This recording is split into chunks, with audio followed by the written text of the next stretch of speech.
evening and welcome to Biola University. My name is Craig Hazen. I'm the director of the Master of Arts program in Christian Apologetics here, and I'm honored to be the host tonight to get things started. Although the gym is packed with nearly 3,000 people, and it looks like you're stuffed in here pretty well, and my condolences to those of you who've already been sitting an hour and have another couple hours to go. Hang in there. Hang in there.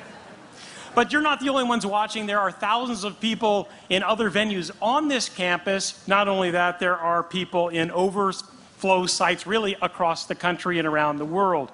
We have people in 30 states and 4 different countries watching this. And a special greeting to all of you who are watching across campus and in places such as Stockholm and Sri Lanka. I hope you really enjoy this.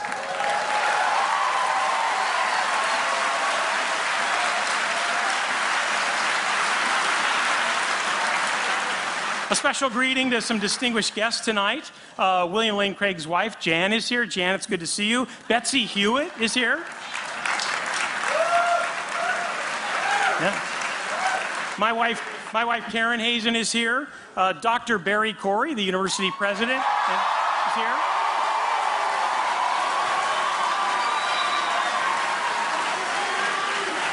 Yeah. We've got distinguished philosophers all over the place. Doug Diva, J.P. Morton, I hope, his wife.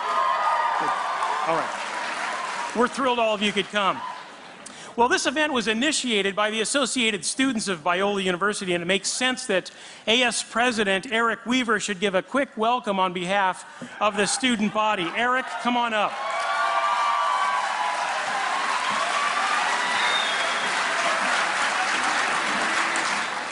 Good evening, everyone. Biola is a 100-year-old Christian university which desires to wrestle with big questions in an honest and open way. In my senior year, my AS colleague Mark Heath and I thought we should sponsor a blockbuster event that pursues the biggest question of all. Is it reasonable to believe that God exists? A proposal was presented to the Senate, and the student body heartily agreed. So we invited 2 acclaimed academic leaders in this area, William Lane Craig and Christopher Hitchens. And along with the wonderful people from the Apologetics program, we are thrilled to see it on display tonight. On behalf of the students at Biola, I hope you really enjoy this event. Thank you.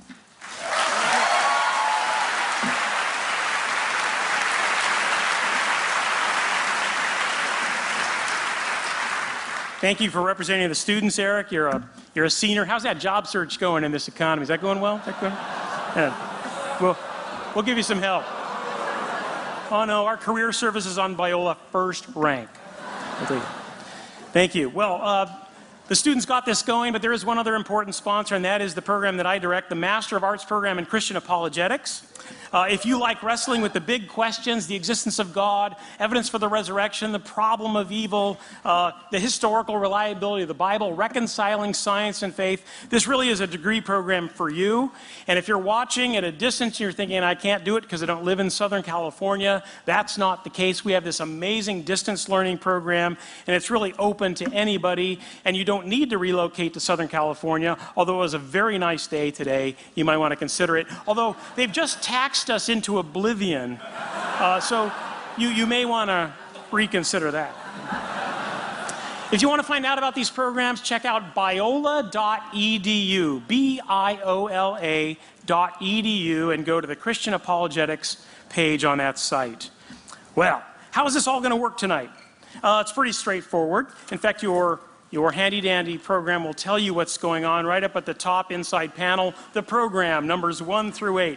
It'll guide you through what's taking place every step of the way during the debate. So take a look at that. Toward the end, we will have some time for questions, but as you notice, there's no mic sitting up in the aisles.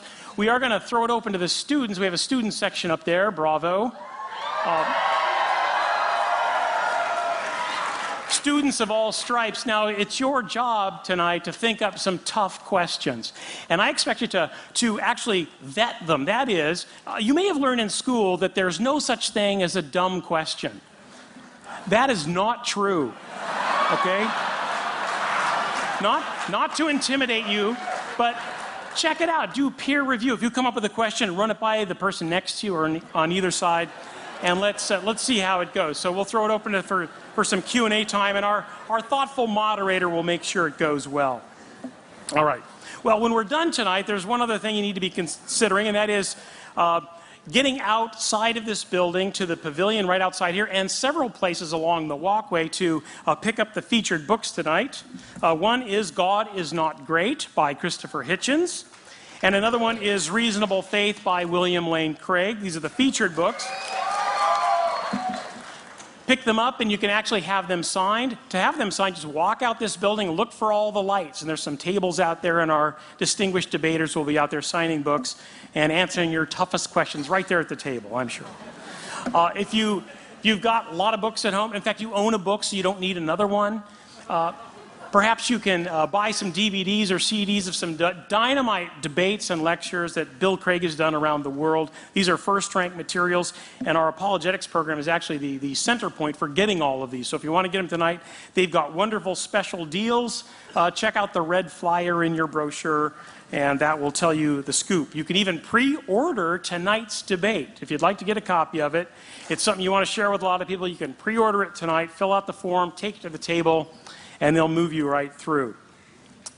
Well, we're delighted to have Mr. Hitchens here on campus, but we realize that we theists certainly have the home court advantage. I mean, being in a basketball court, that makes a lot of sense. After all, it's a Christian university, and it even says, all glory to God or something above the bleachers there. So clearly this is a home court advantage for the theists. And I imagine that the crowd here is over 2/3 evangelical Christian, although I'm thrilled to see the atheist and agnostic community turn out wearing T-shirts. I love that. Yeah, absolutely, yeah.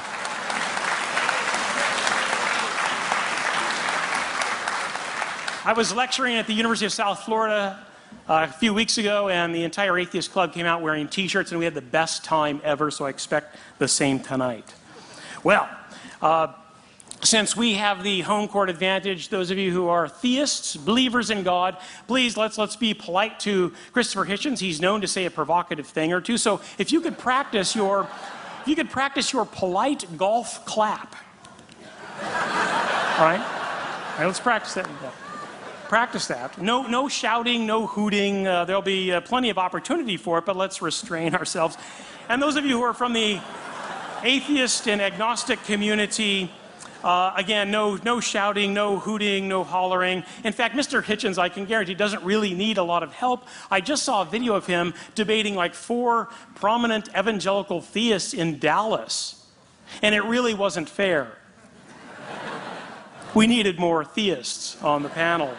So I think he will do just fine. But we're grateful for him to come to sort of the pit of opposition at Biola University, but we're grateful to really open up the doors and run through these big, important questions. And if the debate is not resolved at the end, this is a basketball court, for goodness sakes, we'll lower the hoops, we'll turn up the lights, and we'll let them go one-on-one. I hear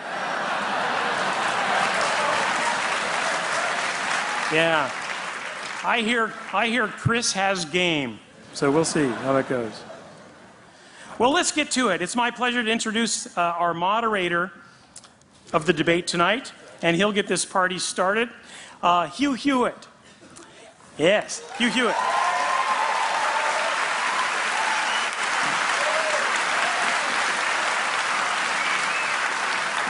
Hugh is a law professor and broadcast journalist whose nationally syndicated radio show is heard in more than 120 cities across the United States every weekday by more than 2 million listeners. By the way, locally, this program is heard on KRLA, which is 870 AM. I think it goes from like 3 to 6. Great program. In fact, I think it's one of the most important, smartest, fast-paced news and issues program on the airwaves today.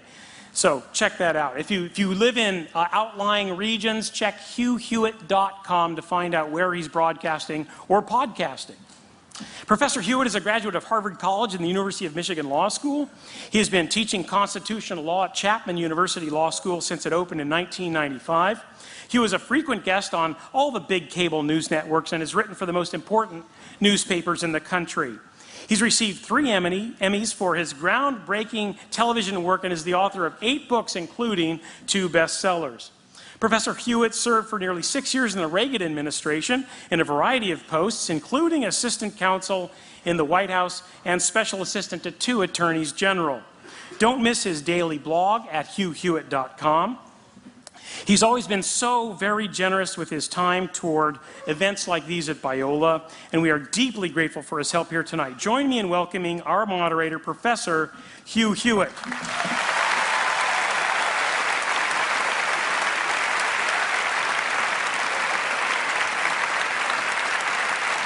Thank you, ladies and gentlemen. Number 1, please turn off your cell phones. I repeat, please turn off your cell phones. Number 2, gentlemen, to the extent that any of you have jackets that are still on, please, as Ronald Reagan once used to say, feel free to just throw them on the floor. It is a little bit warm in here.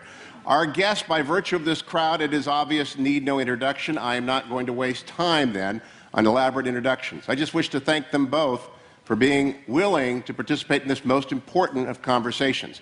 It is the best of times, it is the best of times for those who like to argue about God in the public square, largely because of the rise of new atheists such as Mr. Hitchens, Richard Dawkins, my friend William Lobdell, and others who have once again put to the center of the public stage the question of whether or not God does exist and whether or not Jesus Christ is his son. And it is up to people like William Lane Craig, prolific author, much beloved professor here, to enter into that conversation in a way that is both persuasive and winsome. And so without further ado, allow me to welcome up Vanity Fair columnist, prolific author, my friend, and a champion of freedom, Christopher Hitchens.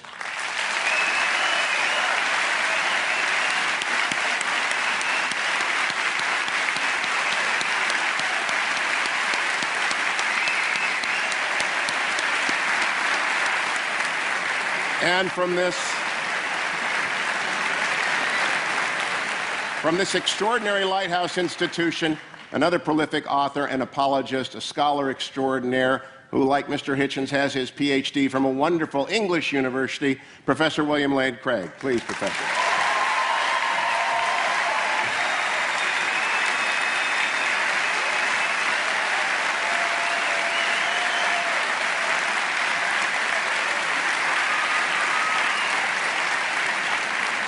It's a very structured debate according to classical lines until the questions at the end. We begin with an opening argument, 20 minutes, to Professor Craig. Professor? Ooh.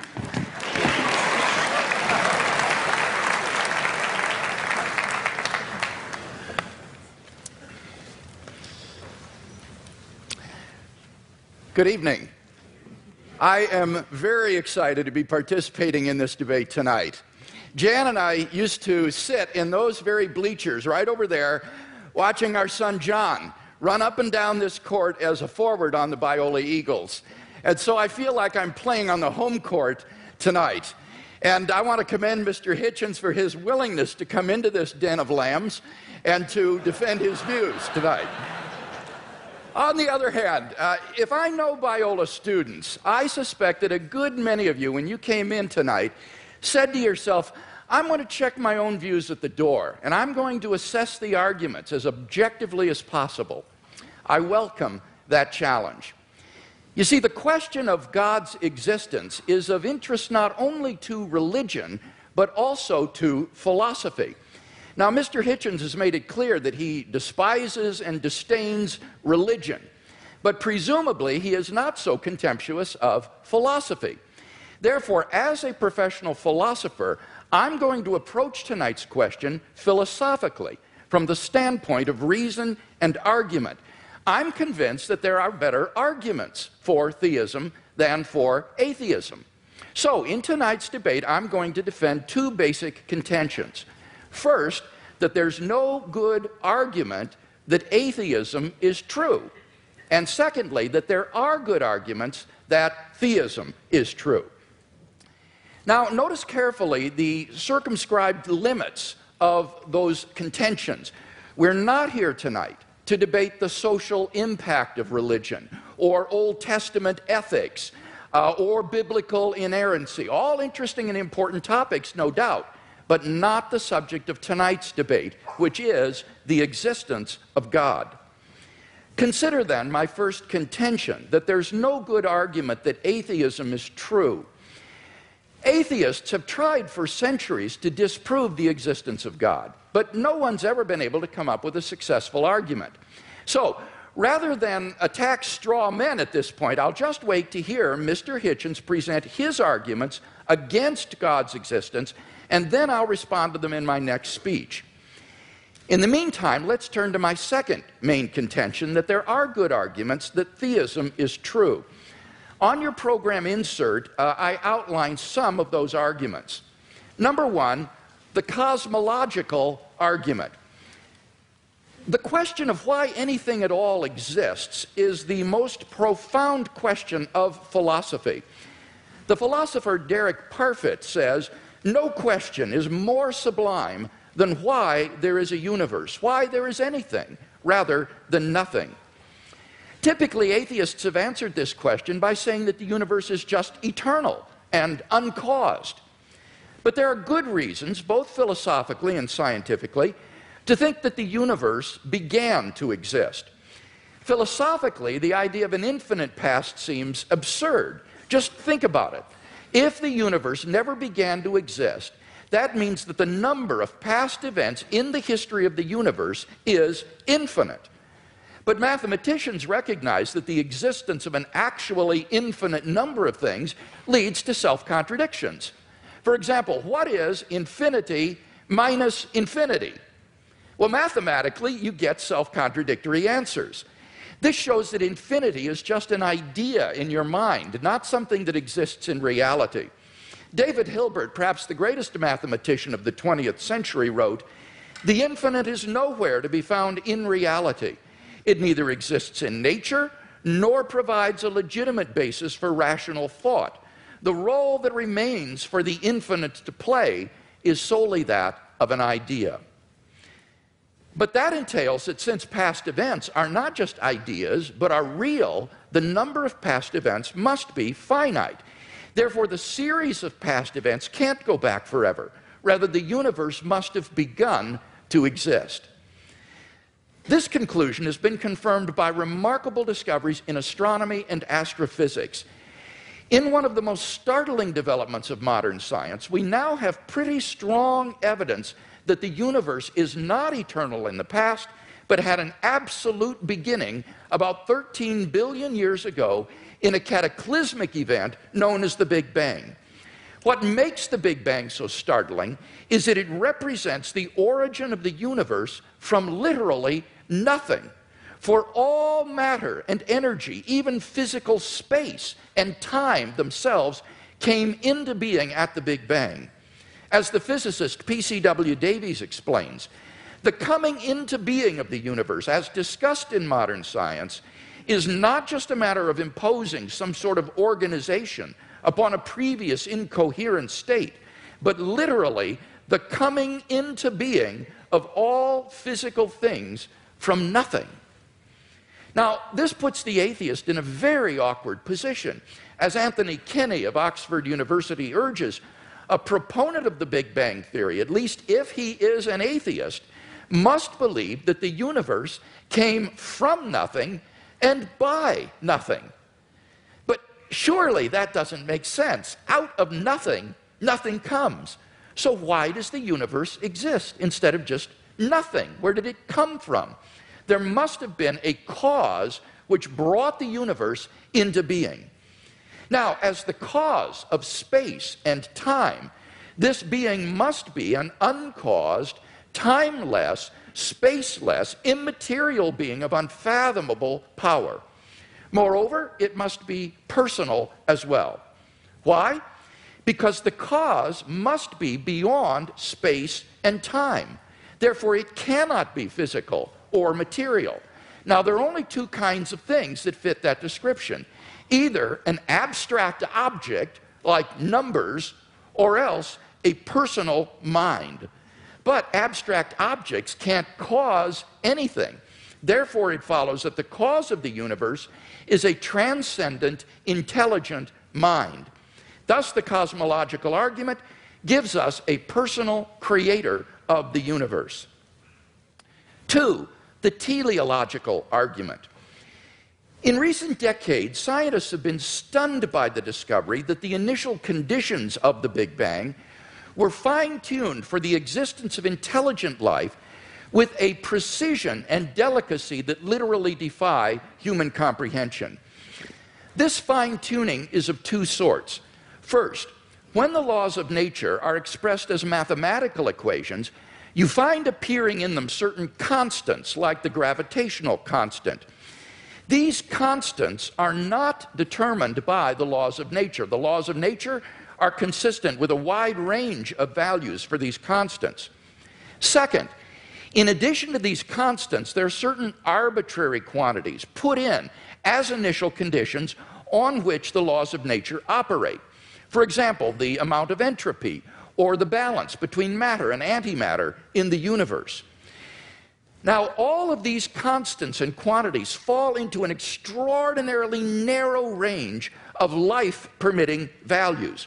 Were these constants or quantities to be altered by less than a hair's breadth, the balance would be destroyed and life would not exist. To give just one example, the atomic weak force, if it were altered by as little as 1 part out of 10 to the 100th power, would not have permitted a life-permitting universe. Now, there are 3 possible explanations of this remarkable fine-tuning: physical necessity, chance, or design. Now, it can't be due to physical necessity because the constants and quantities are independent of the laws of nature.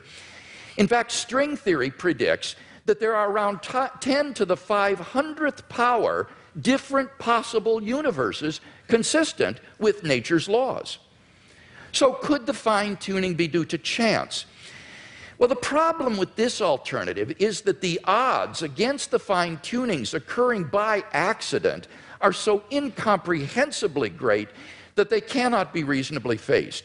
The probability that all the constants and quantities would fall by chance alone into the infinitesimal life-permitting range is vanishingly small.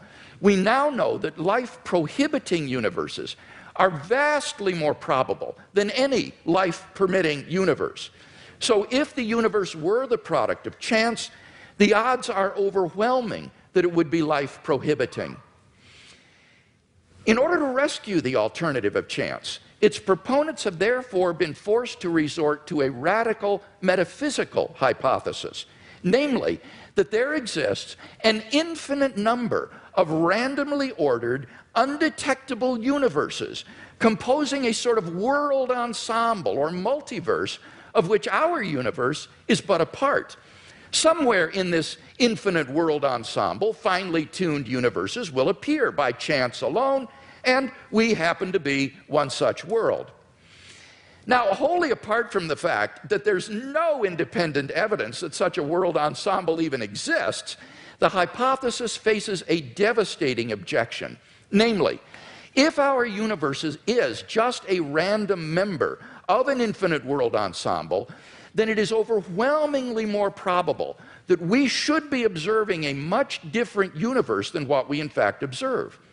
Roger Penrose has calculated that it is inconceivably more probable that our solar system should suddenly form through a random collision of particles than that a finely tuned universe should exist. Penrose calls it utter chicken feed by comparison.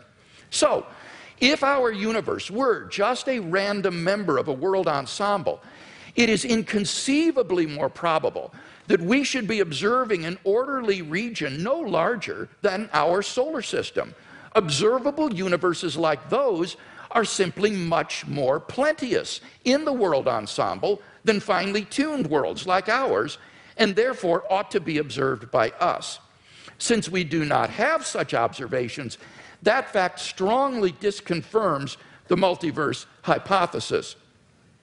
On atheism, at least, then, it is highly probable that there is no world ensemble. The fine-tuning of the universe is therefore plausibly due neither to physical necessity nor to chance. It therefore follows logically that the best explanation is design. Thus, the teleological argument gives us an intelligent designer of the cosmos. 3. the moral argument. If God does not exist, then objective moral values do not exist.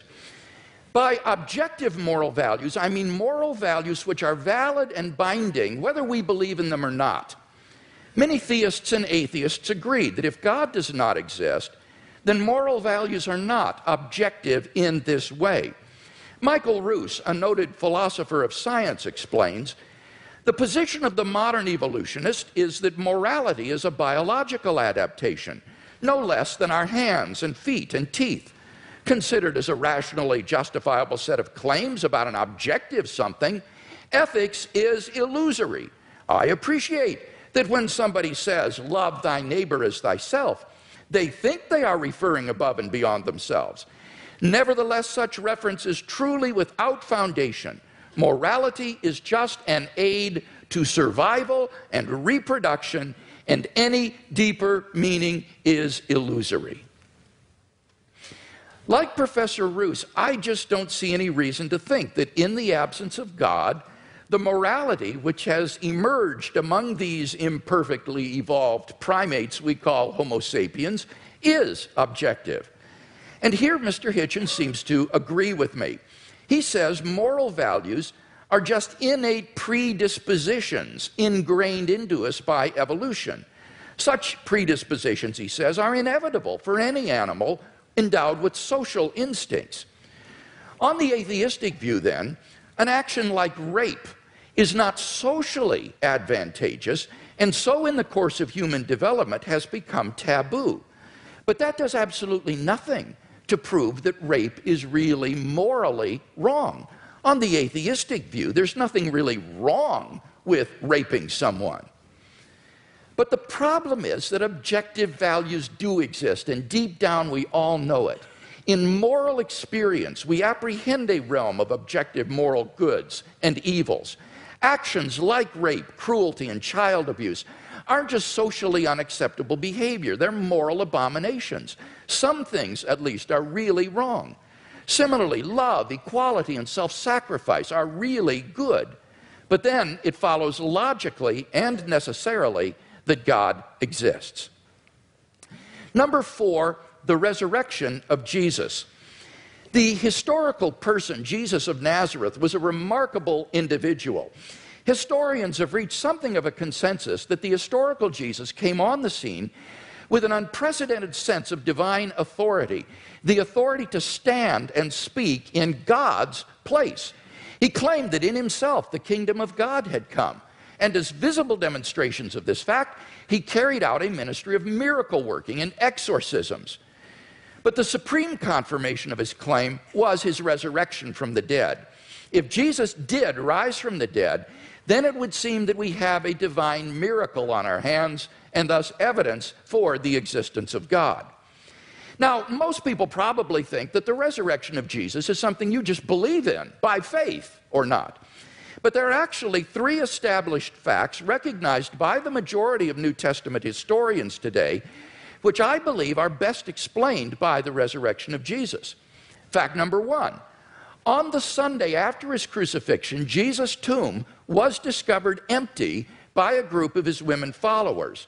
According to Jakob Kramer, an Austrian specialist, by far most scholars hold firmly to the reliability of the biblical statements about the empty tomb. Fact number 2, on separate occasions, different individuals and groups experienced appearances of Jesus alive after his death. According to the prominent New Testament critic Gerd Ludemann, it may be taken as historically certain that the disciples had experiences after Jesus' death in which Jesus appeared to them as the risen Christ. These appearances were witnessed not only by believers, but also by unbelievers, skeptics, and even enemies. Fact number 3, the original disciples suddenly came to believe in the resurrection of Jesus despite having every predisposition to the contrary. Jews had no belief in a dying, much less rising Messiah, and Jewish beliefs about the afterlife prohibited anyone's rising from the dead before the resurrection at the end of the world. Nevertheless, the original disciples came to believe so strongly that God had raised Jesus from the dead that they were willing to die for the truth of that belief. N.T. Wright, an eminent New Testament scholar, concludes, "That is why, as a historian, I cannot explain the rise of early Christianity unless Jesus rose again, leaving an empty tomb behind him." Attempts to explain away these three great facts, like the disciples stole the body or Jesus wasn't really dead, have been universally rejected by contemporary scholarship. The simple fact is that there just is no plausible naturalistic explanation of these facts. And therefore, it seems to me the Christian is amply justified in believing that Jesus rose from the dead and was who he claimed to be. But that entails that God exists. Finally, number 5, the immediate experience of God. This isn't really an argument for God's existence. Rather, it's the claim that you can know that God exists wholly apart from arguments, simply by immediately experiencing him. Philosophers call beliefs like this properly basic beliefs. They aren't based on other beliefs. Rather, they're part of the foundation of a person's system of beliefs. Other properly basic beliefs include the belief in the reality of the external world, the belief in the existence of the past and the presence of other minds like your own. When you think about it, none of these beliefs can be proved. But although these sorts of beliefs are basic for us, that doesn't mean they're arbitrary. Rather, they're grounded in the sense that they're formed in the context of certain experiences. In the experiential context of seeing and hearing and feeling things, I naturally form the belief in a world of physical objects. And thus, my beliefs are not arbitrary, but appropriately grounded in experience. They're not merely basic, but properly basic. In the same way, belief in God is, for those who know him, a properly basic belief grounded in our experience of God. Now, if this is right, there's a danger that arguments for God's existence could actually distract your attention from God himself. If you're sincerely seeking God, then God will make his existence evident to you. We mustn't so concentrate on the external arguments that we fail to hear the inner voice of God speaking to our own hearts. For those who listen, God becomes an immediate reality in their lives. So, in conclusion then, we've seen 5 good arguments to think that God exists. If Mr. Hitchens wants us to believe instead that God does not exist, then he must first tear down all 5 of the arguments that I presented, and then in their place erect a case of his own to prove that God does not exist. Unless and until he does that, I think that theism is the more plausible worldview.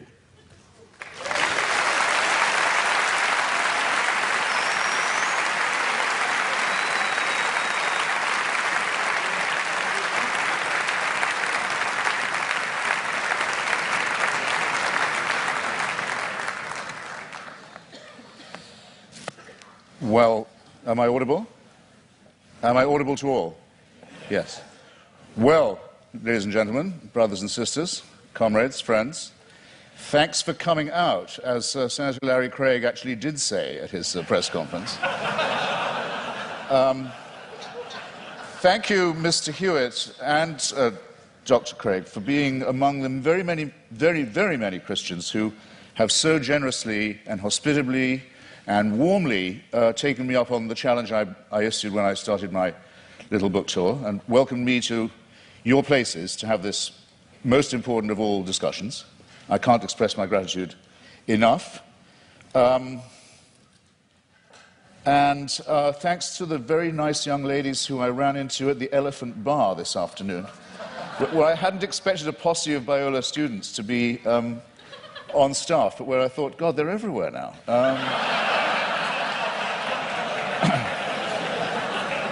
Now, what I have discovered in voyaging around this country and others in this debate, and just debating with Hindus, with Muslims, with the Jews, with Christians of all stripes, is that the arguments are all essentially the same for belief in the supernatural, for belief in faith, for belief in God, but that there are very interesting and noteworthy discrepancies between them.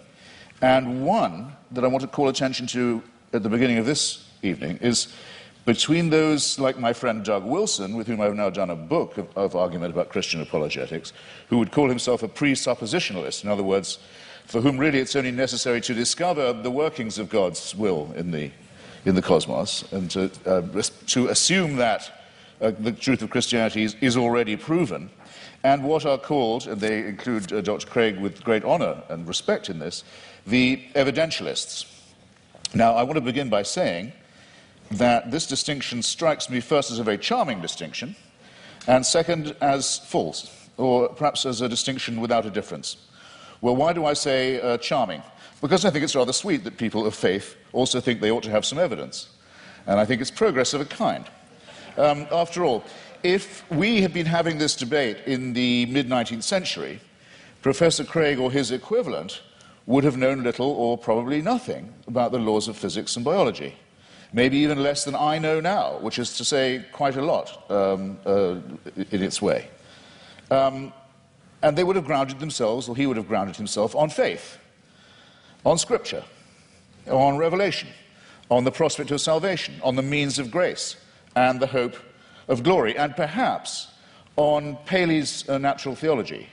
Paley, who had the same rooms, or had the same rooms later occupied by Charles Darwin in Cambridge, with its watchmaker theory of design that I know I don't have to expound to you, but which briefly suggests that if an Aborigine is walking along a beach and finds a gold watch ticking, he knows not what it's for, or where it came from, or who made it, but he knows it's not a rock, he knows it's not a vegetable, he knows it must have had a designer. The Paley analogy held for most Christians for many years, because they were willing to make the assumption that we were mechanisms, and that therefore there must be a watchmaker. But now that it's been, here's where the presuppositionalist versus evidentialist dichotomy begins to kick in.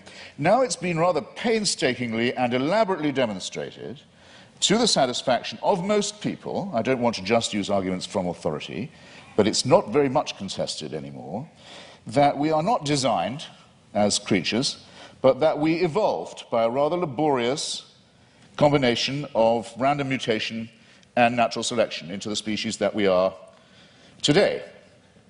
It is, of course, open to the faithful to say that all this was, now that they come to know it, now that it becomes available to everybody, now that they think about it, and now that they've stopped opposing it or trying to ban it, then they can say, actually, on second thought, the evolution was all part of the design.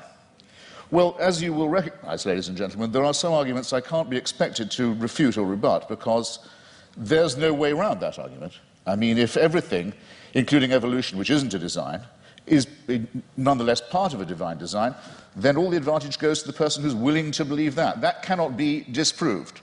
But it does seem to me a very poor and very weak argument, because the test of a good argument is that it is falsifiable, not that it's unfalsifiable. So this I would therefore, this tactic or this style of argument, which we've had some evidence of this evening, I would rebaptize, or might I dare say I would rechristen it, as retrospective evidentialism. In other words, everything can, in due time, if you have enough faith, be made to fit. And you too are all quite free to believe that a sentient creator deliberately, consciously put himself, a being, put himself or herself or itself to the trouble of going through huge epochs of birth and death of species over eons of time, in which 99%, in the course of which at least 99.9% of all species, all life forms ever to have appeared on Earth have become extinct, as we nearly did as a species ourselves. I invite you to look up the very alarming and beautiful and brilliant account by the National Geographic's coordinator of the Genome Project. By the way, you should send in your little sample from the inside of your cheek and have your African ancestry traced. It's absolutely fascinating to follow the mitochondrial DNA that we all have in common, and that we have in common with other species, other primates, and other life forms, and find out where in Africa you came from. But there came a time, probably about 180,000 years ago, when, due to a terrible climatic event, probably in Indonesia, an appalling global warming crisis occurred. And the estimate is that the number of humans in Africa went down to between 40 and 30,000. this close, think about fine-tuning, this close to joining every other species that had gone extinct. And that's our Exodus story, is that somehow we don't know how, because it's not written in any scripture, it's not told in any book, it's not part of any superstitious narrative, but somehow the escape from Africa to cooler latitudes was made. But that's how close it was. You have to be able to imagine that all this mass extinction and death and randomness is the will of a being. You are absolutely free to believe that if you wish. And all of this should happen so that one very imperfect race of evolved primates should have the opportunity to become Christians or to turn up at this gym tonight. That all of that was done with us in view. It's a curious kind of solipsism. It's a curious kind of self-centeredness. I was always brought up to believe that Christians were modest and humble and comported themselves with due humility. And there's a certain arrogance to this assumption that all of this extraordinary development was all about us. And we were the intended and designed result, and everything else was in the discard. The tremendous wastefulness of it, the tremendous cruelty of it, the tremendous caprice of it, the tremendous tinkering and incompetence of it, never mind, at least we're here, and we can be people of faith. It doesn't work for me, I have to simply say that, and I think there may be questions of psychology involved in this as well. Believe it if you can. I can't stop you. Believe it if you like. You're welcome. It's obviously impossible, as I said before, to disprove, and it equally obviously helps you to believe it if, as we all are, you're in the happy position of knowing the outcome. In other words, we are here, but there's a fallacy lurking in there somewhere too. Is there not? Now, it's often said, it was said tonight, and Dr. Craig said it in print, that atheists think they can prove the non-existence of God.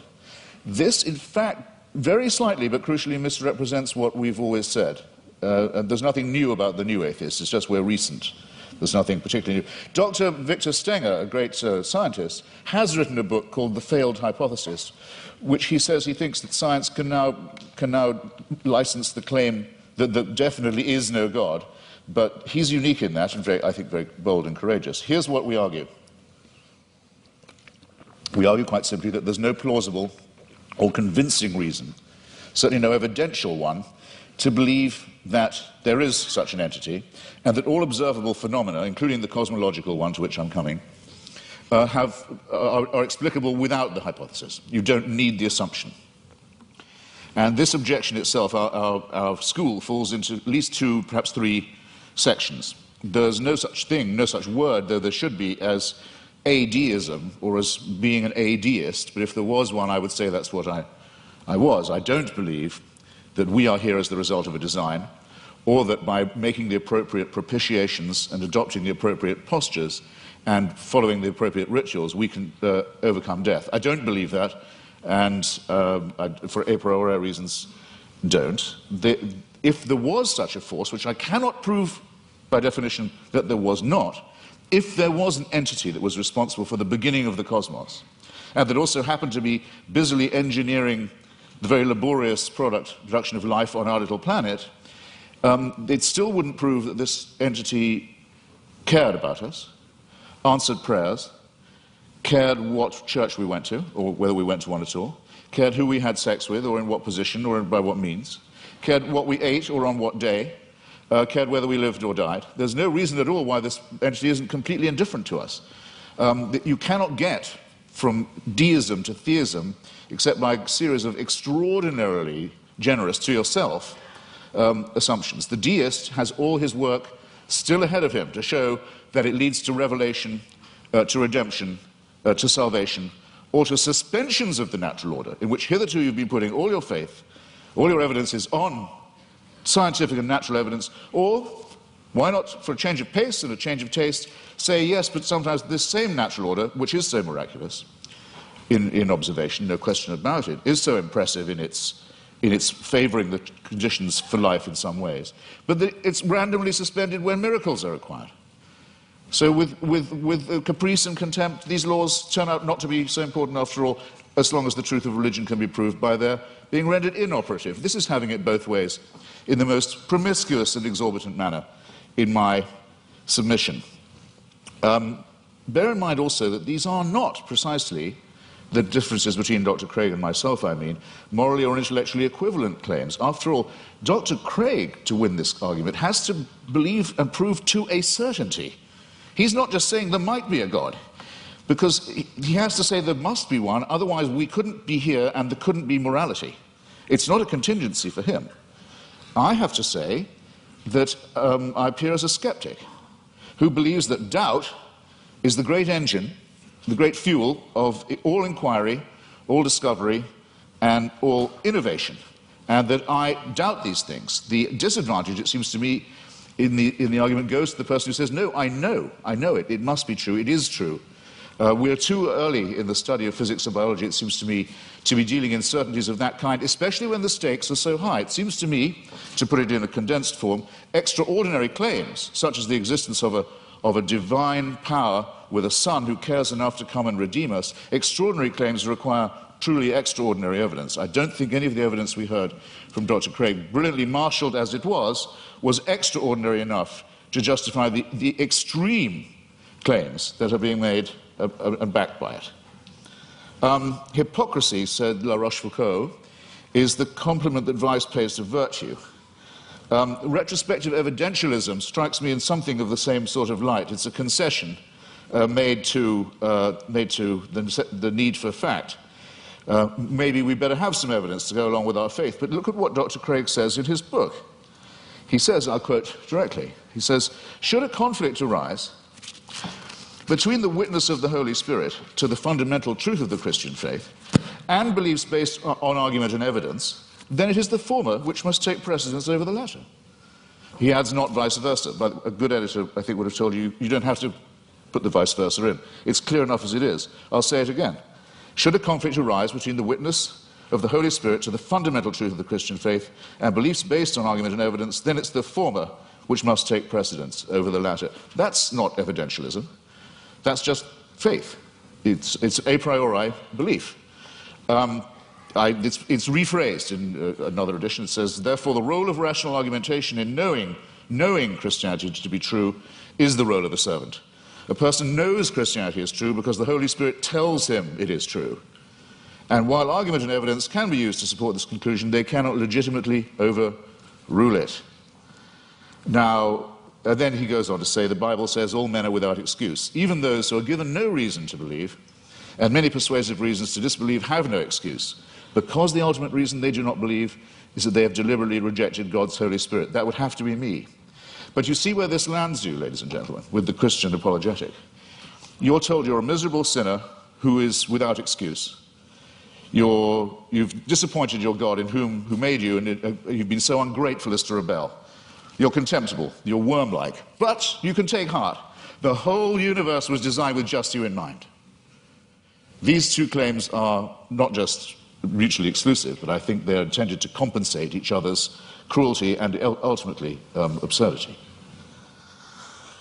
In other words, evidence is an occasional convenience. Seek and ye shall find. I remember being told that in church many a time as a young lad. Seek and ye shall find. I thought it was a sinister injunction, because it's all too likely to be true. We are pattern-seeking mammals and primates. If we can't get good evidence, we'll go for junk evidence. If we can't get a real theory, we'll go with a conspiracy theory. You see it all the time. Religion's great strength is that it was the first of our attempts to explain reality, to make those patterns take some kind of form. It deserves credit. It was our first attempt at astronomy, our first attempt at cosmology, in some ways our first attempt at medicine, our first attempt at literature, our first attempt at philosophy. Good. While there was nothing else, it had many functional uses of that kind. Never mind that they didn't know that germs cause disease. Maybe evil spirits cause disease. Maybe disease is a punishment. Never mind that they believed in astrology rather than astronomy. Even Thomas Aquinas believed in astrology. Never mind that they believed in devils. Never mind that things like volcanic eruptions, earthquakes, tidal waves were thought of as punishments, not as natural occurrences on the cooling crust of a planet. The pattern seeking has gone too far.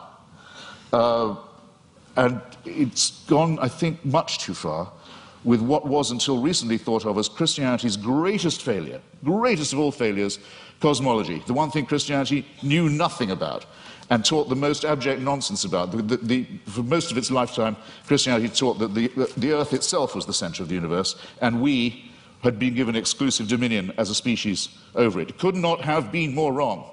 How are we going to square the new cosmology, the fantastic new discoveries in physics, with the old dogmas? Well, one is the idea of this fine-tuning, about which I've only left myself 3.5 minutes. I'll have to refer some of this to later in the discussion. This is essentially another form of pattern seeking on the basis of extremely limited evidence. Most physicists are very uncertain, as they have every right to be. In fact, I would say, for physicists, that as they have the duty to be at the moment, extremely uncertain about the spatio-temporal dimensions of the original episode, the Big Bang, as it's sometimes called.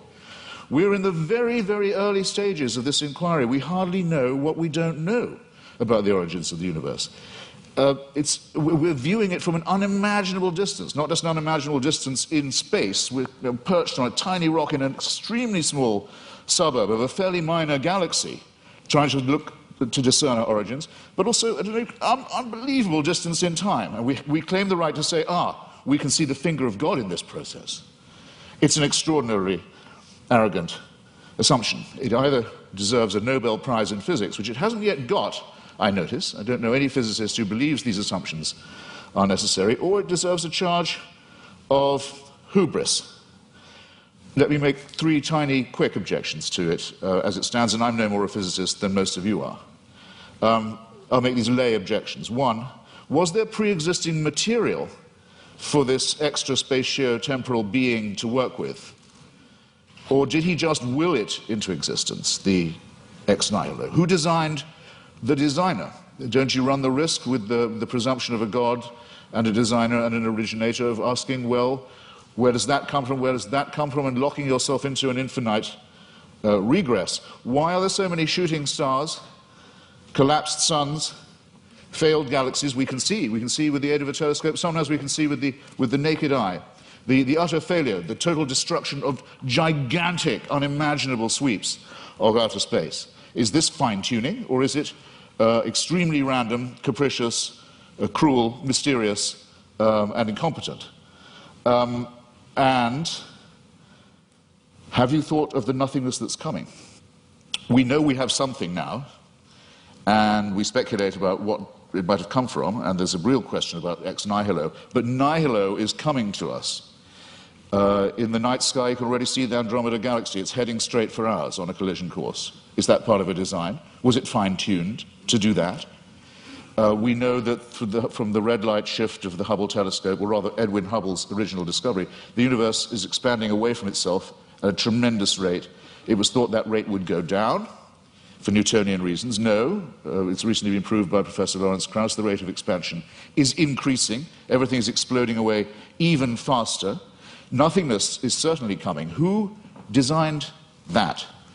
And that's all if before these things happen, we don't have the destruction of our own little solar system, in which already there's only one planet where anything like life can possibly be supported. All the other planets are too hot or too cold to support any life at all, and the sun is due to swell up, burn us to a crisp, boil our oceans and die, as we've seen all the other suns do in the night sky. This is not fine-tuning, ladies and gentlemen, and if it's the work of a designer, then there's an indictment to which that designer may have to be subjected. I'm out of time. I'm very grateful for your kindness and hospitality. Thank you.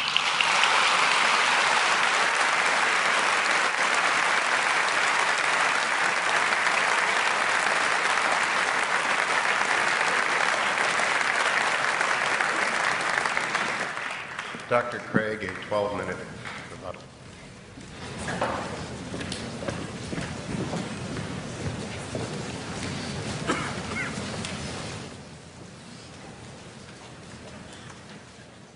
You'll remember that in my opening speech, I said I would defend 2 basic contentions in tonight's debate. First, that there's no good argument that atheism is true. Now, far from being a point of contention tonight, as far as I understood Mr. Hitchens' last speech, he would agree with that first statement, that there is no good argument that atheism is true. He says, I simply don't have any positive reason to believe in God, but he doesn't really give an argument against God's existence. Indeed, he seems to suggest that's impossible. But notice that doesn't prove atheism. That just leaves you with agnosticism, namely, you don't know if there's a God or not. So at best, you're left merely with agnosticism. We don't see any good reason to think that atheism is true. Now, he did make some remarks about the theory of evolution, which at least insinuated that this was somehow incompatible with theism. And I have 2 points to make about this. First, I think that the theory of biological evolution is simply irrelevant to the truth of Christian theism. Genesis 1 admits all manner of different interpretations, and one is by no means committed to six-day creationism. Howard Van Til, who is a professor at Calvin College, writes, is the concept of special creation required of all persons who trust in the Creator God of Scripture? Most Christians in my acquaintance who are engaged with either scientific or biblical scholarship have concluded that the special creationist picture of the world's formation is not a necessary component of Christian belief. Nor is this a retreat caused by modern science. St. Augustine in the AD 300s, in his commentary on Genesis, pointed out that the days don't need to be taken literally, nor need the creation be a few thousand years ago. Indeed, he suggested that God made the world with certain special potencies that would gradually unfold over time and develop. And this interpretation came 1,500 years before Darwin, so that it is not a forced retreat in the face of modern science. So any doubts that I would have about the theory of biological evolution would be not biblical, but rather scientific. Namely, what it imagines is fantastically improbable. Barrow and Tipler, 2 physicists, in their book, The Anthropic Cosmological Principle, list 10 steps in the course of human evolution, each of which is so improbable that before it would occur, the sun would have ceased to be a main sequence star and incinerated the Earth. And they calculate the probability of the evolution of the human genome to be somewhere between 4 to the negative 180th power to the 110,000th power, and 4 to the negative 360th power to the 110,000th power. So if evolution did occur on this planet, it was literally a miracle, and therefore evidence for the existence of God. So I don't think this is an argument for atheism. Quite the contrary, it really provides good grounds for thinking that God superintended the process of biological development. So the Christian can be open to the evidence to follow it where it leads. By contrast, as Alvin Plantinga has said, for the naturalist, evolution is the only game in town. No matter how fantastic the odds, no matter how improbable, it's got to be true, because there is no intelligent creator and designer. So in one sense, you've got to feel a little sorry for the atheist. He can't really follow the evidence where it leads. His presuppositions determine the outcome. By contrast, if there is a fine-tuner and creator of the universe, then already in the initial conditions of the Big Bang, you have an elaborately designed universe that permits the evolution and existence of intelligent life. And I think evolution simply layers on more improbability. Now, Mr. Hitchens says, but why did God wait so long, all that waste during this time? Well, that sort of concern with efficiency is only of importance to someone with either limited time or limited resources, or both. But in the case of God, he has both unlimited resources and unlimited time, and therefore it's simply not important to do this in a quick way. Well, now, Mr. Hitchens says, but why did God wait so long before he sent Christ? Human beings have existed for thousands of years on this planet before Christ's coming. Well, what's really crucial here is not the time involved, rather it's the population of the world. The Population Reference Bureau estimates that the number of people who have ever lived on this planet is about 105 billion people. Only 2% of them were born prior to the advent of Christ. Eric Krapes of the Survey Research Center at the University of Michigan's Institute for Social Research says, God's timing couldn't have been more perfect. Christ showed up just before the exponential explosion in the world's population. The Bible says in the fullness of time, God sent forth his Son. And when Christ came, the nation of Israel had been prepared. The Roman peace dominated the Mediterranean world. It was an age of literacy and learning. The stage was set for the advent of God's Son into the world. And I think in God's providential plan for human history, we see the wisdom of God in orchestrating the development of human life and then in bringing Christ into the world in the fullness of time. So I don't see that there are any good grounds here for thinking that this provides reason for atheism. Now, what about my arguments for theism? Mr. Hitchens had some general remarks here. He says it's difficult to get from deism to theism. Now, I want to point out that's a false use of these terms. This is simply confused. Deism is a type of theism. Theism is the broad worldview that God exists. Deism is a specific kind of theism that says God has not revealed himself directly in the world. Now, my arguments are a cumulative case for Christian theism. They add up to the belief in the God that has been revealed by Jesus of Nazareth. Now, Mr. Hitchens says, but you must prove this with certainty. Not at all. I am not claiming these arguments demonstrate Christian theism with certainty. I'm saying that this is the best explanation of the data when you compare it with other competing hypotheses. I think it's more probable than not. He quotes me as to saying the Holy Spirit's witness is the basis for knowing Christianity to be true, and I affirm that. I think the fundamental way in which we know Christianity is true is through the objective inner witness of God's Holy Spirit, what I called the immediate knowledge of God himself in my fifth point. On the basis of that, we have a properly basic belief in the existence of God and the truth of Christianity.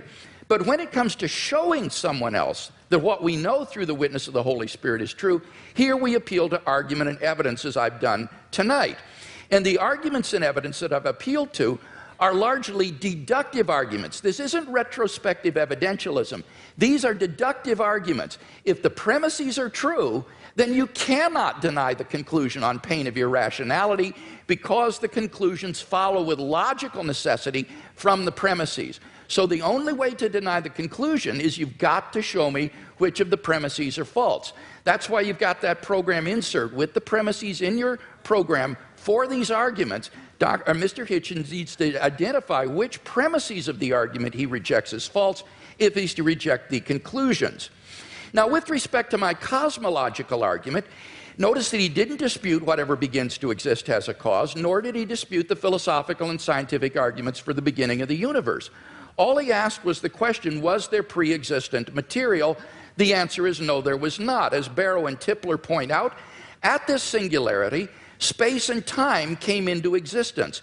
Literally nothing existed before the singularity. So if the universe originated at such a singularity, we would truly have a creation ex nihilo, that is, out of nothing. And this isn't talking religion, folks. This is talking contemporary cosmology. So the first argument, it seems to me, is unrefuted. What about the fine-tuning argument? Here he said, well, scientists are terribly uncertain about the fine-tuning argument. Well, I think that's simply not the case. Sir Martin Rees, the Royal Astronomer Royal of Great Britain, has said, the laws governing our universe appear to be finely tuned for our existence. Everywhere you look, there are yet more examples. Wherever physicists look, they see examples of fine-tuning. Ernan McMullen, philosopher of science, says it seems safe to say that later theory, no matter how different it may be, will turn up approximately the same numbers. And the numerous constraints that have to be imposed on these numbers seem both too specific and too numerous to evaporate entirely. So that it's very unlikely that this fine-tuning is going to vanish or be explained away. Now, Mr. Hitchens responds, but we're headed toward nothingness. We're ultimately going to be doomed, and therefore the universe is not designed. Well, now, this is not a very powerful objection. The temporal duration of something is irrelevant to whether it's been designed. The products of human intelligence and engineering, like computers and automobiles, will eventually decay, and cease to exist, but that doesn't mean they weren't designed. I think the real objection he's getting at here is, why would God create mankind only to have it go extinct? But of course, you see, on the Christian view, that's false. That is an atheistic assumption. On the Christian view, life does not end at the grave, and God has given assurance of this by raising Jesus from the dead. So the objection simply has no purchase against Christian theism. So it seems to me that the fine-tuning argument is also unrefuted. What about the moral argument? We saw that without God, there are no objective moral values. Mr. Hitchens agrees with this. And yet he himself affirms over and over again moral statements, like the moral reprobation of religious intolerance and violence in the name of religion. So he does affirm objective values, but without any basis for it. What I can offer him as a theist is a transcendent basis for the objective moral values and duties that we both want to affirm. Fourthly, the resurrection of Jesus. Again, there was no response to this. Let me simply quote N.T. Wright in his recent study of the resurrection. He says that the empty tomb and the appearances of Jesus have a historical probability so high as to be virtually certain, like the death of Augustus in AD 14 or the fall of Jerusalem in AD 70. So we are on very solid ground in affirming these three facts that I mentioned in my opening speech, and I can't think of any better explanation than the ones that the eyewitness gave, namely that God raised Jesus from the dead. Finally, the immediate experience of God. Unless Mr. Hitchens can show that I'm psychologically deranged or delusional, it seems to me I'm perfectly rational on the basis of my immediate experience of God to believe that God exists, and that therefore this for me is a properly basic belief. So I think all of these arguments stand intact despite his refutation. We've seen no argument for atheism, so clearly the weight of the evidence falls on the side of the scale for Christian theism tonight.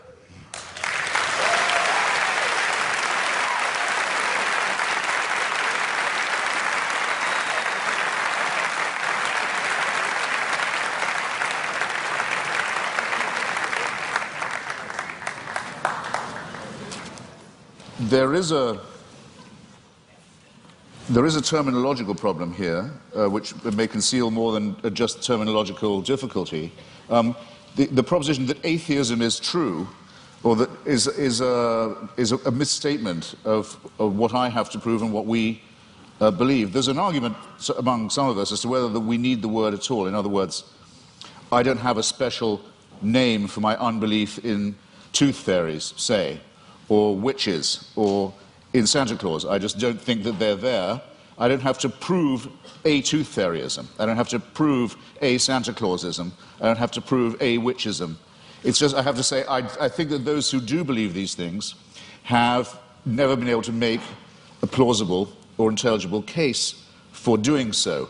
That's not agnosticism, because it seems to me that if you don't think there is any evidence, you're wrong to take refuge in saying you're neutral. You ought to have the courage to answer the question, which one is regularly asked: are you an atheist or not? Yes, I will say, I am. You can't tell anything else about me. You can't tell anything else about what I think, about what I believe, about what my politics are, or my other convictions. It's just that I don't believe in the existence of a supernatural dimension, and I've never been shown any evidence that any process observable to us cannot be explained by more satisfactory and more convincing means. The great physicist Laplace, when showing his working model of the solar system to the Emperor Napoleon, was asked, well, your model seems to have no room for a god in it, for deity. And he said, well, Your Majesty, it still all operates without that assumption. Now, here's what you would have to believe if you thought that this was all designed. Dr. Craig gave a slight parody of what I think about this. It could be true, but you'd have to imagine, let's say the human species has been, Homo sapiens has been with us, some people say as long as 250,000 years, some say 200, some say 100,000. Francis Collins and Richard Dawkins oscillate about this. It's not a very big argument. I'll just take 100,000, if you like. You have to imagine that human beings are born. Well, actually, most of them, a good number of them aren't born. They die in childbirth or don't long outlive it. They're born into a terrifying world of the unknown. Everything is a mystery to them, everything from disease to volcanic eruptions. Everything is, their life expectancy for the first, I don't know, many tens of thousands of years would be lucky to be in the 20s, probably dying agonizingly over their teeth, poorly evolved as the teeth are, and from other inheritances from being primates, such as the appendix that we don't need, such as the fact that our genitalia appear to have been designed by a committee, other shortcomings of the species, exaggerated by scarcity, by war, by famine, by competition, and so on. And for 98,000 years or so, heaven watches this with complete indifference. And then, we know where your children go to school, by the way. Heaven watches this with total indifference, and then, with 2,000 years to go on the clock, thinks, actually, it's time we intervened. We can't go on like this. Why don't we have someone tortured to death in Bronze Age Palestine? That should teach them. That should give them the chance of redemption. You're free to believe that, but I think the designer who thought of doing it that way was a very cruel, capricious, random, bungling, and incompetent one. The news of this, Dr. Craig talks as if, okay, but since then there have been more people born, so it might have been a good time in terms of population growth. Well, there are a huge number of people in the world who still haven't even heard of this idea. The news hasn't penetrated to them. Or where it has, it's been brought to them by people who Dr. Craig doesn't think of as Christians, such as Mormons, for example. And it's taught to them in many discrepant and competitive and indeed incompatible and violently irreconcilable ways. And there's been a lot of argument in the church and the churches all this time about, well, okay, what is the answer to that? What about all the people who never could have heard the good news, or who never will hear it, or still haven't been reached by it, and who've died not knowing about it? What happens to them? How can they be saved? Well, the argument is that it's all somehow made retrospective. And with so many of these arguments, I just comment on these, well, how convenient. Because if you're willing to make assumptions of this kind, then really evidence is only ancillary to what you are advancing. Now, I didn't have the chance. Oh, and just on Mr. Wright, sorry, I scrawled a note to myself. In your first round, Doctor, you said that N.T. Wright, as an impressive person, says that no explanation of the success of Christianity is possible that doesn't rest on the terms of its being true. In other words, Wright says it was so successful, it must have been, and the people were so strongly motivated to believe it that it must have been true. I regard that as a very, very unsafe assumption. Or if it is a safe one, then it must surely apply to Islam and to Mormonism. I mean, these are two very, very, very fast-growing religions, have people prepared to sacrifice enormously for it, have ancestors who were absolutely determined of the truth of it at the time, and who made extraordinary conquests in its name. If you're going to grant this for one religion, it seems to me you have to be willing, not just willing, you may indeed be compelled to make this concession for all of them. And that, I think, would be not just an unsafe assumption, but for most of you here, a distinctly unwelcome one. Now, I didn't get the chance, because I out-talked myself, and I'm sorry for it, to get to the moral dimension. And I'm interested that the word objective morality is the one that Dr. Craig chooses. Usually arguments about morality are whether morality is, so to say, absolute, or whether it's relative.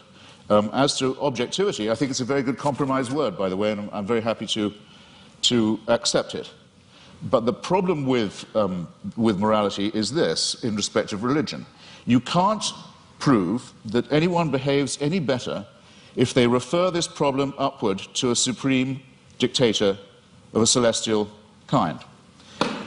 There are two questions that I've asked in public, and I'll try them again, because I try them on every audience. They're very simple ones. First, you have to name for me, or challenges, let's say, rather than questions. You have to name for me an ethical action or an ethical statement, or moral action, moral statement made or undertaken by a believer that I couldn't undertake or say, I couldn't state or do.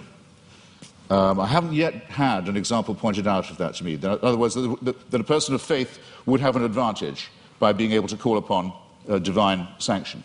Whereas if I ask you to think of a wicked act undertaken by someone in the name of God or because of their faith, you wouldn't have, or a wicked statement made, you wouldn't have that much difficulty, I think, in coming up with an example right away. The genital mutilation community, for example, is almost exclusively religious. The suicide bombing community is almost exclusively religious. There are injunctions for genocide in the Old Testament. There are injunctions and warrants for slavery and racism in the Old Testament too. There's simply no way of deriving morality and ethics from the supernatural. When we come to the question of the absolute, well, the most often cited one is the Golden Rule, the one that almost everyone feels they have in common. The injunction not to do to others as you wouldn't want them to do to you. This doesn't, in fact, come from the Sermon on the Mount or from Christianity, or it doesn't originate with it.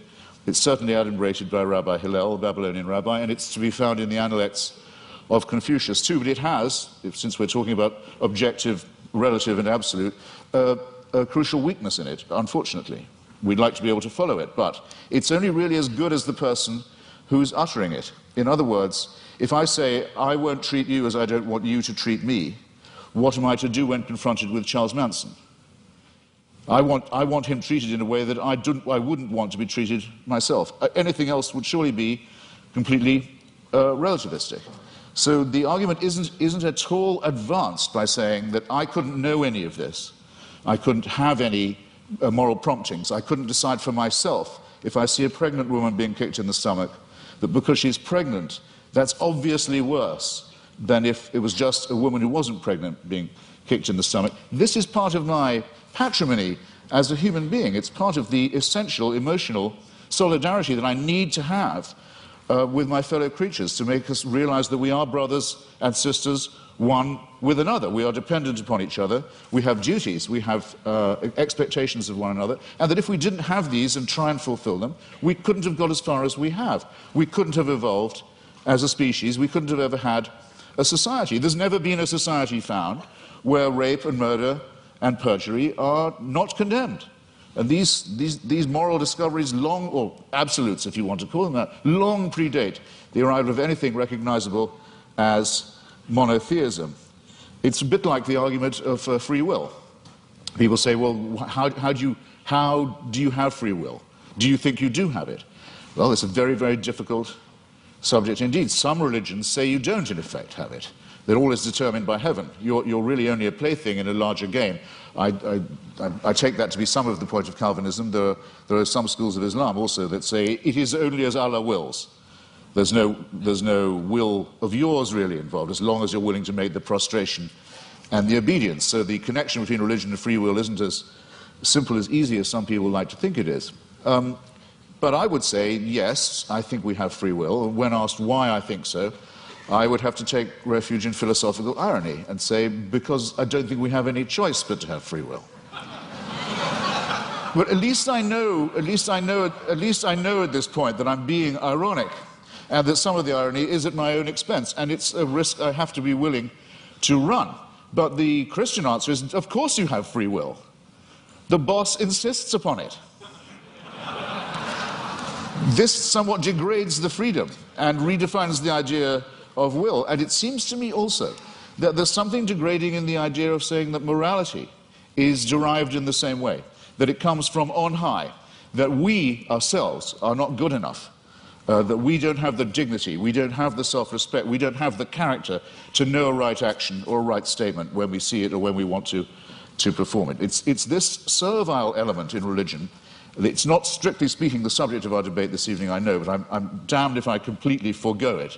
It's the idea that buried in the religious impulse is actually the wish to be unfree, is the wish for an immovable, unchangeable, celestial authority, a kind of heavenly North Korea that will take our decisions away from us and commit us only to worship and praise and thank a great leader and his son, the dear leader, forever and ever and ever. I'm so glad there's no evidence that this is true. Thank you.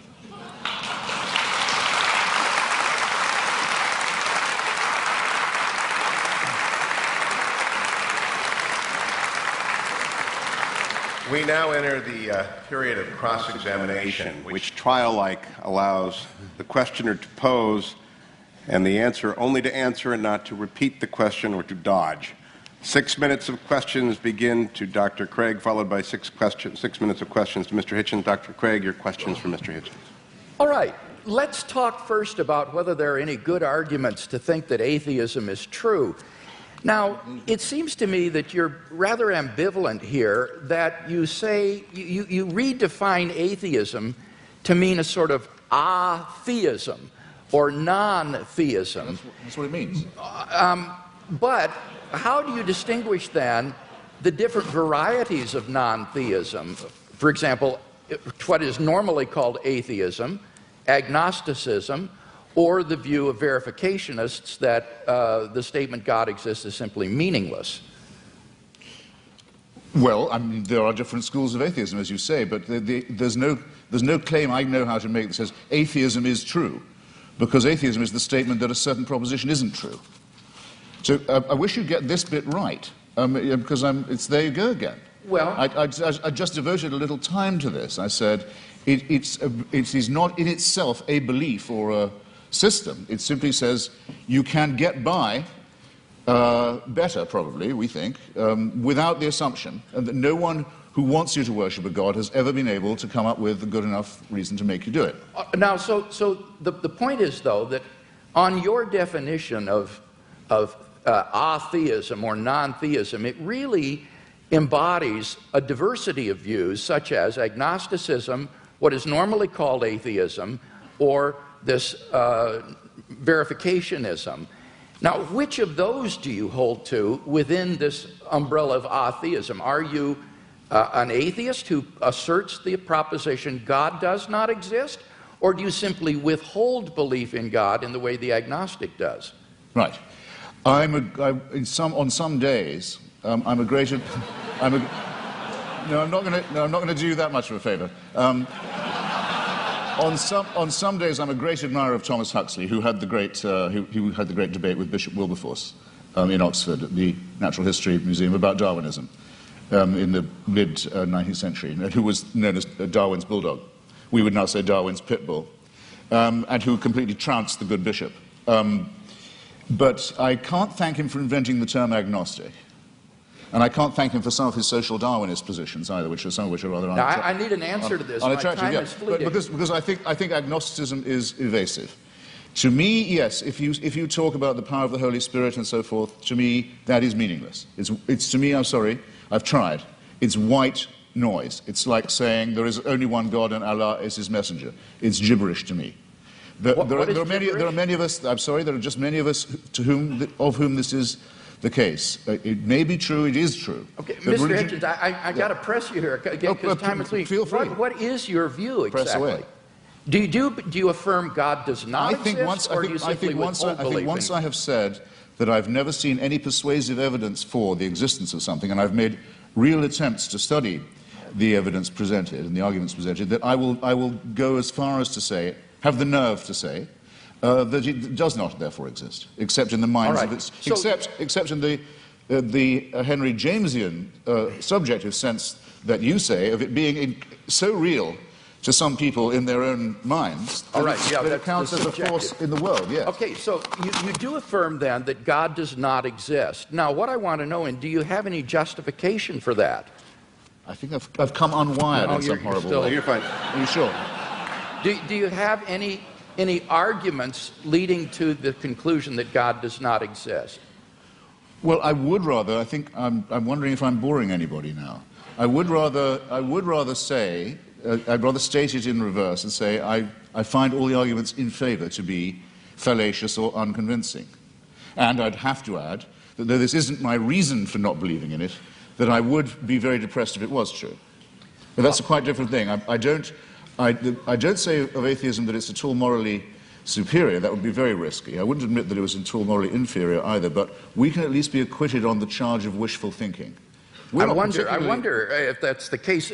Would you agree that the absence of evidence is not evidence of absence? Well, I'm not sure that I would agree. Okay. Let's turn to the moral argument and think, talk about that a little bit. I think you've misunderstood the moral argument. Given the stakes, Doctor, sorry, given the stakes, I mean, you're not saying, we're not talking about unicorns or tooth fairies or leprechauns here. We're talking about an authority that would give other human beings the right to tell me what to do in the name of God. So for a claim like that, if there's no evidence for it, it seems to me not a small question. No, it's certainly not a small question. Because you're making a very, very large claim. Your evidence had better be absolutely magnificent, it seems to me. And it's the lack of magnificence, I think, that began to strike me first. One final question, Doctor. Okay, well, let's go to the moral argument. It seems to me there that you've misunderstood the argument in that we're looking for an objective foundation for the moral values and duties that we both, I think, want to affirm. It's not a matter of whether or not we can know what is right and wrong, or that we need God to tell us what is right and wrong. It's rather that we need to have some sort of an objective foundation for right and wrong. Wouldn't you agree on your view? It's simply the sociobiological spin-offs of the evolutionary process, and that therefore these do not provide any sort of objective foundation for moral values and duties. That could be true, yes. That could well be true. Yeah, I don't want to be too much of a reductionist, but it's entirely possible that it is purely evolutionary and functional. One wants to think that there's a bit more to one's love for the fellow creature than that. But it doesn't add one iota of weight or moral gravity to the argument to say, but that's because I don't believe in a supernatural being. It's a non sequitur. Mr. Hitchens, your questions for Dr. Craig. Well, I'd like to know first, you said that the career of Jesus of Nazareth involved a ministry of miracles and exorcisms. When you say exorcism, do you mean that you believe in devils too? What I meant there was that most historians agree that Jesus of Nazareth practiced miracle working and he practiced exorcisms. I'm not committing myself, nor are historians committing themselves to the reality of demons, but they are saying that Jesus did practice exorcism and he practiced healing. So you believe that Jesus of Nazareth caused devils to leave the body of a madman and go into a flock of pigs that hurled themselves down the Gadarene slopes into the sea? Do I believe that's historical? Yes. Right. That would be sorcery, wouldn't it, though? No, it would be an illustration of Jesus' ability to command even the forces of darkness, and therefore an illustration of the sort of divine authority that he was able to command and exercise. This, as I say, is illustrative of this unprecedented sense of divine authority that Jesus of Nazareth had, that he even could command the forces of darkness and that they would obey. So whether you think he was a genuine exorcist or that he merely believed himself to be an exorcist, what is historically undeniable is that he had this radical sense of divine authority, which he expressed by miracle working and exorcisms. Right. And you believe he was born of a virgin? Yes, I believe that as a Christian. I couldn't claim to prove that historically. That's not part of my case tonight. But I as a Christian, I believe that. And I know you believe in the resurrection, but yes, and for that I think that we have good evidence. As a matter of biblical, what shall we call it, consistency, it's said in one of the Gospels that at the time of the crucifixion, all the graves of Jerusalem were opened, and all the tenants of the graves walked the streets and greeted their old friends. It makes the resurrection sound rather a commonplace in the greater Jerusalem area. That's in the Gospel of Matthew, and that's actually attached to a crucifixion narrative. That's what I said. It says at the time of the crucifixion. Yes, that's right. At the time of the crucifixion, it says that there were appearances of Old Testament saints in Jerusalem at the time. This is part of Matthew's description of the crucifixion scene. Do you believe that? I don't know whether Matthew intends this to be apocalyptic imagery or whether he means this to be taken literally. I've not studied it in any depth, and I'm open-minded about it. I'm willing to be convinced one way or the other. You see, the reason I'm pressing you is this because, we know from Scripture that the pharaohs, magicians, could produce miracles. In the end, Aaron could outproduce them. But what I'm suggesting to you is even if the laws of nature can be suspended and great miracles can be performed, it doesn't prove the truth of the doctrine of the person who's performing them. Or would you not agree to that? Not necessarily. I think that's right. So somebody could be casting out devils from pigs, and that wouldn't prove he was the Son of God? I think that's right. In fact, there were Jewish exorcists. The only point that I was trying to make there was that this was illustrative of the kind of divine authority that Jesus claimed, especially since he didn't cast them out in God's name, or he didn't perform miracles by praying to God. He would do them in his own authority. So that Jesus exercised an authority that was simply unheard of at that time, and for which he was eventually crucified because it was thought to be blasphemous. Well, it was thought to be blasphemous to claim to be the Messiah, to be exact. I mean, the people who got the closest look at him, the Jewish Sanhedrin, thought that his claims were not genuine. So remember, if you're resting anything on eyewitnesses, the ones who we definitely know were there thought he was bogus. But, okay, I think I've got a rough idea, assuming you make that assumption of his pre-existing divinity, that it's a presuppositionalist case, I can see what you're driving at. Well, no, I've not got a another question. I've got another question for you, which is this. How many religions in the world do you believe to be false? I don't know how many religions in the world there are, so I Well, can't could you answer. name... Right. Fair enough. I'll see if I can't narrow that down. That was a clumsily asked question, I admit. Do you regard any of the world's religions to be false? Excuse me? Do you regard any of the world's religions to be false preaching? Yes, I think, yeah, certainly. Would you name one then? Islam. That's quite a lot. Pardon me? That's quite a lot. Yes. Do you think it's moral to preach false religion? No. So religion is responsible for quite a lot of wickedness in the world right there. Certainly. Right. I'd be happy to concede that. I would agree with that. So if I was a baby being born in Saudi Arabia today, would you rather I was me or a Wahhabi Muslim? Would I be? Rather be what? Would you rather it was me? It was an atheist baby or a Wahhabi baby?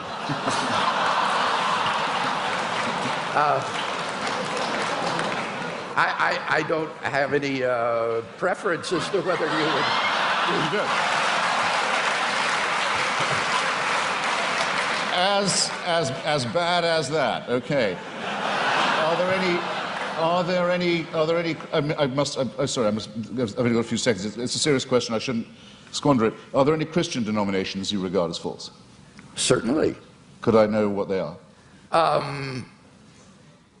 Well, I'm not a Calvinist, for example. I think that certain tenets of Reformed theology are incorrect. I would be more in the Wesleyan camp myself.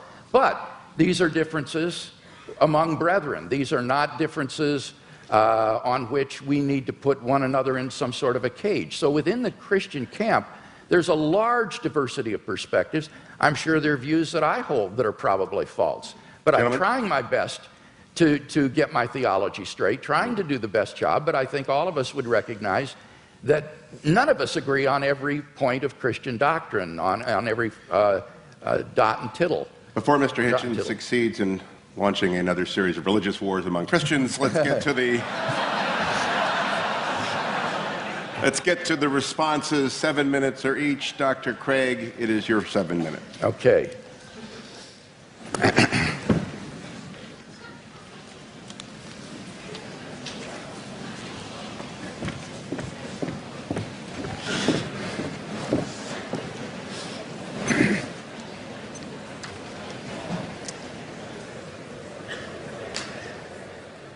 Well, I think it's very evident that in tonight's debate, we've not heard any good reasons to think that what is normally called atheism is true. That is to say, the belief that God does not exist. Mr. Hitchens withholds belief in God, but he's unable to give us any argument to think that God does not exist, which is what is called positive atheism. Now, he does mention that the human species has been here for 100,000 years, but I've already responded to that. What's crucial there is not the number of years, it's the population. And only 2% of the population of the earth has existed before Christ. And during that time, God is not indifferent to the lot of those people. Rather, he is preparing humanity, preparing the world for the advent of Christ so that in the fullness of time, Christ would come into the world. And those people who lived apart from Christ, God cared for them as well and provided for them. The Bible says, ever since the creation of the world, God's invisible nature, namely his eternal power and deity, has been clearly perceived in the things that have been made. Paul says that from one man, God made every nation of men, that they should inhabit the whole earth. And he determined the times set for them and the exact places that they should live. He did this so that men would seek him and perhaps reach out for him and find him, for he is not far from each one of us, for in him we live and move and have our being. So that those who lived before Christ were covered by the death of Christ, they were covered by his atoning sacrifice, and God will judge them on the basis of the information that they had in their response to general revelation. Similarly, for those who haven't heard of the gospel yet today, they will be judged on the basis of the information that they do have and how they respond to that. And aren't you glad that you don't have to judge them? You can leave this up to the hands of a just and holy and merciful God who will judge people on the basis of how they respond to the revelation that they do have. So we've not heard any argument tonight that God does not exist. Now, by contrast, I've given 5 arguments to show that Christian theism is true. First, we saw the cosmological argument. Mr. Hitchens has not disagreed with either of the premises of this argument, and so we have good grounds for believing there's a personal creator of the universe. As for the teleological argument, again, he didn't respond to what I said in my last speech with respect to the fine-tuning being well established in science, and that the fact that we're going toward nothingness, as he puts it, is an atheistic assumption, not a Christian assumption, and therefore doesn't do anything to disprove design. Now, what about the moral argument? Here he says that you have to prove that people would behave better if they believed in God. That's not the argument. I hope that's clear to everyone. The argument is that without God as a transcendent foundation for moral values, we're simply lost in sociocultural relativism. Who are you to judge that the Nazi ethic was wrong? Who are you to judge that the ethic of ancient Hinduism was wrong? Who are you to judge that the Afrikaner apartheid is wrong? This is all just the result of sociocultural evolution, and there is no transcendent objective standard apart from God, and that's what God delivers for us. Now, Mr. Hitchens says, name one moral action that an unbeliever could not take. Well, that's trivially easy. If God exists, there are all kinds of moral duties that we have that the unbeliever could not recognize. At the panel discussion last week in Dallas, when Mr. Hitchens demanded that someone name such an action, a pastor on the panel immediately piped up, how about tithing? Well, leave it to a pastor to think of that, but clearly that's an action that only a believer would take. Even more fundamentally, what about the first and greatest commandment? You shall love the Lord your God with all your heart, with all your strength, with all your mind. That is an action that only a believer can take. No unbeliever can discharge even this most fundamental of moral duties. But in any case, all of this is beside the point with respect to the moral argument. The point is that on atheism, there are no moral obligations for anybody to fulfill. In nature, whatever is right, and Mr. Hitchens is unable to provide any sort of objective foundation for moral values. Massimo Pigliucci is a philosopher of biology. This is what he has to say. He says, on atheism, there is no such thing as objective morality. Morality in human cultures has evolved, and what is moral for you might not be moral for the guy next door, and certainly is not moral for the guy across the ocean. And what makes you think that your personal morality is the one and everybody else is wrong? What we call homicide or rape, he said, is very, very common among different kinds of animals. Lions, for example, commit infanticide on a regular basis. Now, are these kinds of acts to be condoned? I don't even know what that means, because the lion doesn't understand what morality is. Morality, he says, is an invention of human beings. It's just a convention that human beings have adopted to live together, but it has no objectivity. And that's what I offer Mr. Hitchens tonight, is a solid, transcendent foundation for the moral values that I think he so desperately wants to affirm.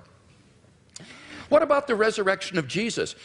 Here he misunderstood N.T. Wright's argument. N.T. Wright's argument is not that the success of Christianity means that it's true. That would apply to Islam and Mormonism. Rather, N.T. Wright's argument is that the origin of the disciples' belief that God had raised Jesus from the dead is so un-Jewish, it is so uncharacteristic, that you have to explain what would bring them to adopt so radical a mutation of Jewish belief as belief in a dying Messiah and a rising Messiah. And he says the only thing he can think of that would explain this is the empty tomb and the post-mortem appearances of Jesus. And that's why Wright concludes that these have a certainty that is comparable to the fall of Jerusalem in AD 70. So you've got to get the argument right if you're going to deal with it. And in fact, I think the only explanation of these facts is the one the disciples gave, that God raised Jesus from the dead. Finally, the immediate experience of God has remained untouched. God is real to me, and unless I'm delusional, I'm perfectly within my rational rights to believe in God on the basis of this experience, just as I believe in the reality of the external world or the reality of the past on the basis of my experience. So I think in sum we've got 5 good reasons for believing that Christianity is true, no reason to think atheism is true, and therefore I think Christianity is clearly the more rational worldview.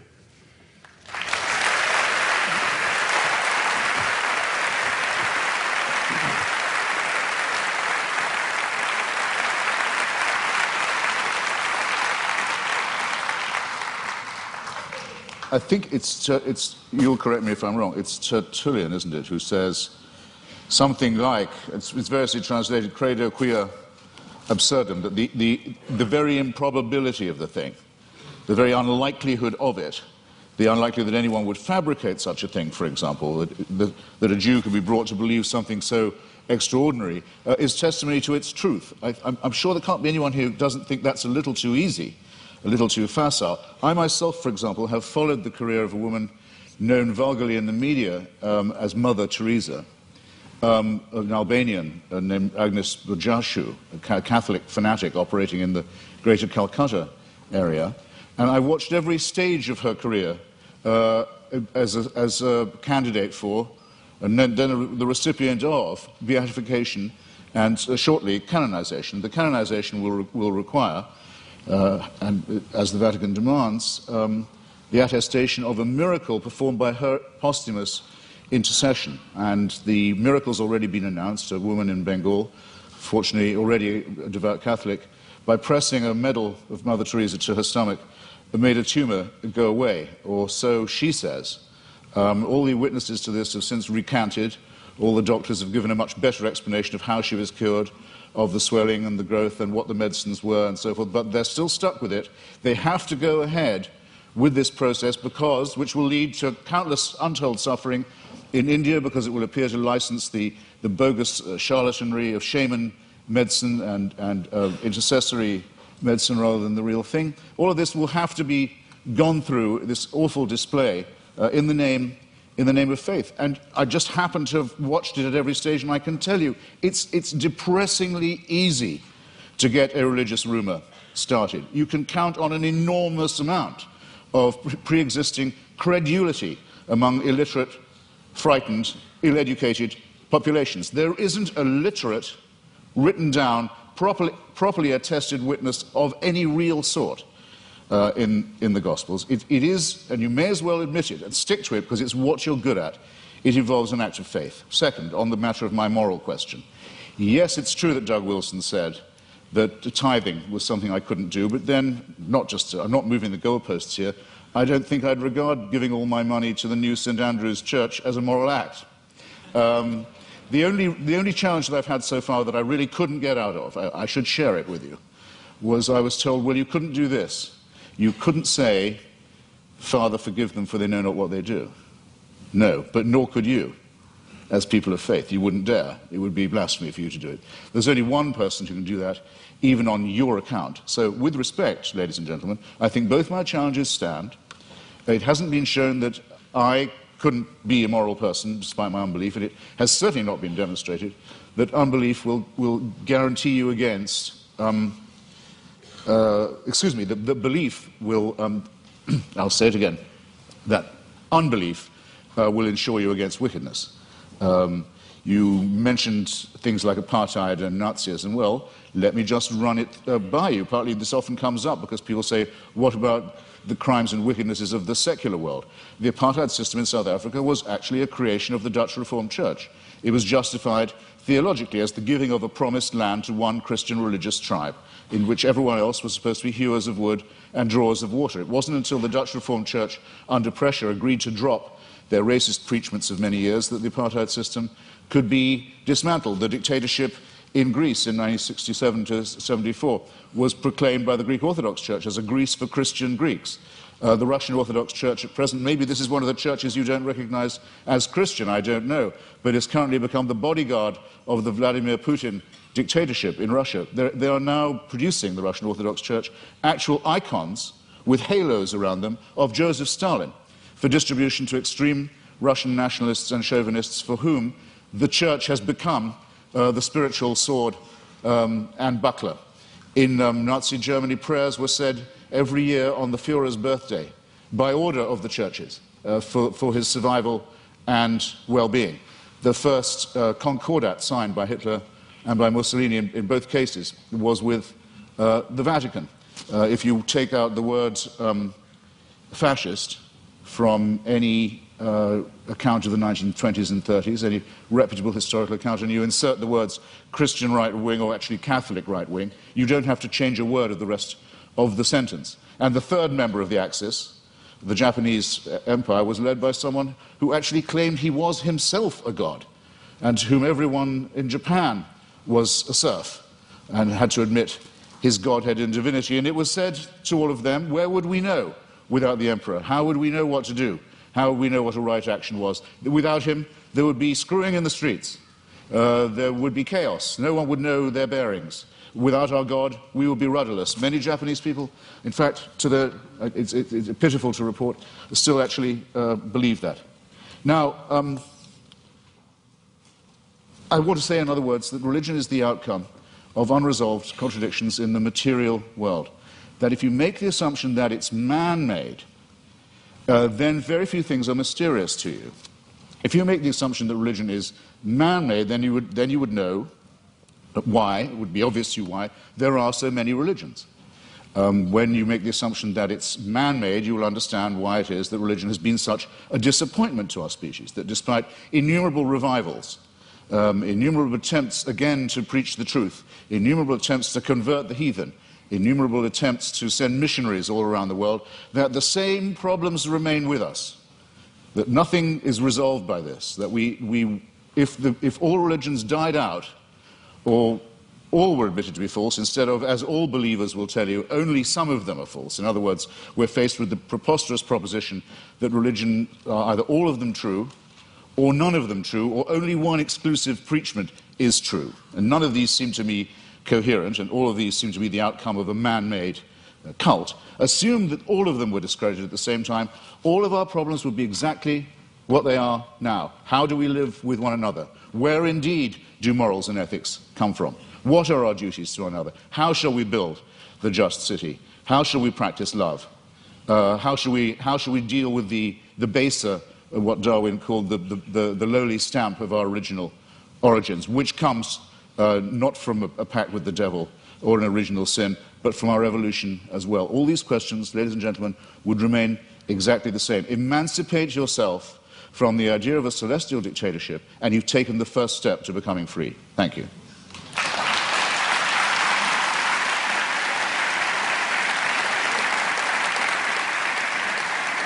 Dr. Craig, your closing argument, 5 minutes.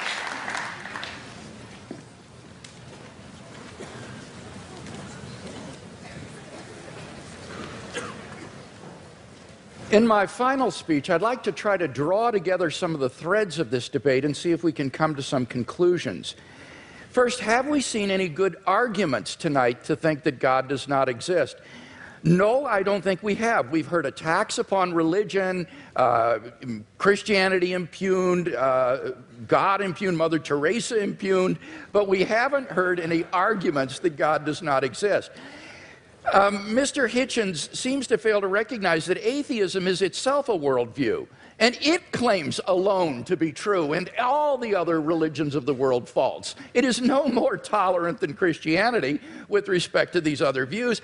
He asserts that he alone has the true worldview, atheism. The only problem is he doesn't have any arguments for this worldview. He just asserts it. So it seems to me that if you're going to have a worldview and champion it tonight, you've got to come to a debate prepared to give some arguments, and we haven't heard any. He did have an argument about evolution, but when I explained that, it actually turned out to be supportive of theism. Evolution actually provides evidence for the existence of a designer of the universe. So we've not heard any good arguments to think that atheism is true. Now, I presented 5 reasons to think that theism is true. And this is what God, or the God hypothesis, does give you. He asks, what does it give us? It explains a broad range of human experience, philosophical, ethical, scientific, historical, experiential. I find the attraction of the God hypothesis is that it is so powerful in making sense of the way the world is. For example, the God hypothesis explains the origin of the universe. Mr. Hitchens has completely dropped this point in tonight's debate when we saw that, in fact, scientific and philosophical evidence points to a beginning of the universe out of nothing, and therefore to a transcendent personal creator of the cosmos. The teleological argument, the fine-tuning that is established in the initial conditions of the universe, not to speak of in the biological complexity that then ensued. And again, Mr. Hitchens has dropped that in the course of the debate tonight. So we have a creator and an intelligent designer of the cosmos. Thirdly, the moral argument. We saw that without God, there are no objective moral values. And here Mr. Hitchens has consistently distorted the argument. He's portrayed the argument as, how would we know moral values if we didn't believe in God? We don't need to believe in a tyrant in order to find moral values. Unbelief doesn't produce wickedness.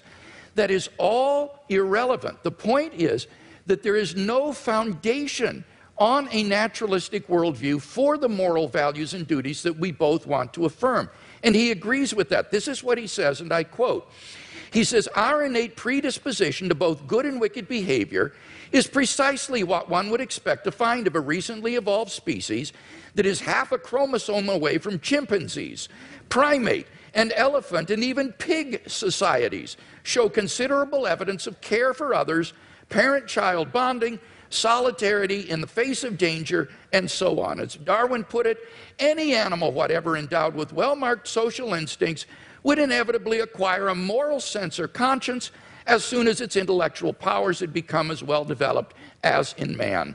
That is the sociobiological explanation of morality. The problem is that that moral sense that develops in pig societies, chimpanzees, baboons, and Homo sapiens is illusory on atheism, because there are no objective moral duties or values that we have to fulfill, and that's what the theist can offer Mr. Hitchens. And so I want to invite Mr. Hitchens to think about becoming a Christian tonight.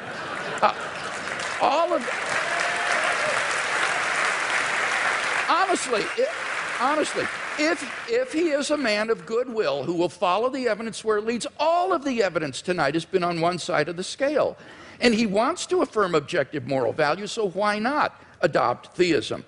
The resurrection of Jesus has gone unrefuted. The argument is not that it's too improbable to be false. The argument is that you need a historically sufficient explanation to explain why the disciples came to believe this. And there isn't one apart from the empty tomb and appearances. It's not a matter of rumor, because the empty tomb was public knowledge in Jerusalem. It would be impossible for Christianity to flourish in Jerusalem in the face of an occupied tomb. Finally, the immediate experience of God. If there's anybody watching or listening to the debate tonight who hasn't found God in a personal, experiential way, then I want to invite you as well to think about becoming a Christian. I became a Christian as a junior in high school, and it changed my entire life. And I believe that if you'll look into it honestly with an open mind and an open heart, that it can change your life as well.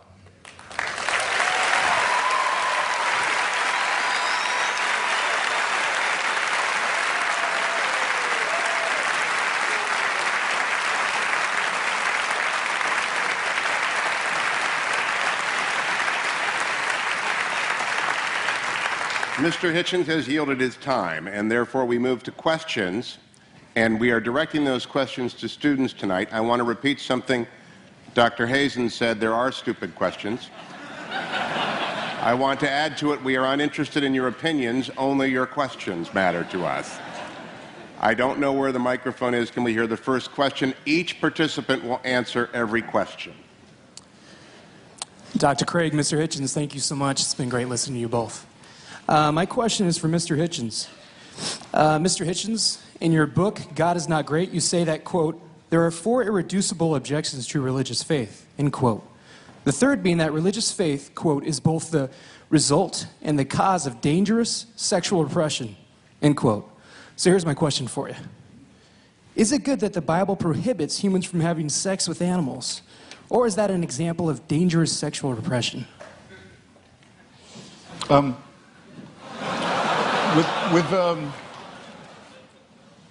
The allusion I was making was not to the man-made in the ordinary sense nature of religion, that you can tell from studying some of its codes that it's humans that are inventing it. That's why so many of the injunctions in the Old Testament are, as you quite rightly say, concerned with agriculture, shall we put it delicately. But it's more that it's men-made, that it's designed to keep women in subordination.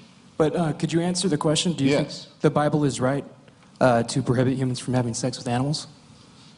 I don't know of any good advice about having sex with animals. In favor of it, I mean to say, look, there are things that if people do, incest is one, and cannibalism is another. If you do them, you'll die out. A society that permitted it would. There were societies in New Guinea that did practice cannibalism, and there's a terrible disease that you get called kuru if you do it, and it seems to be.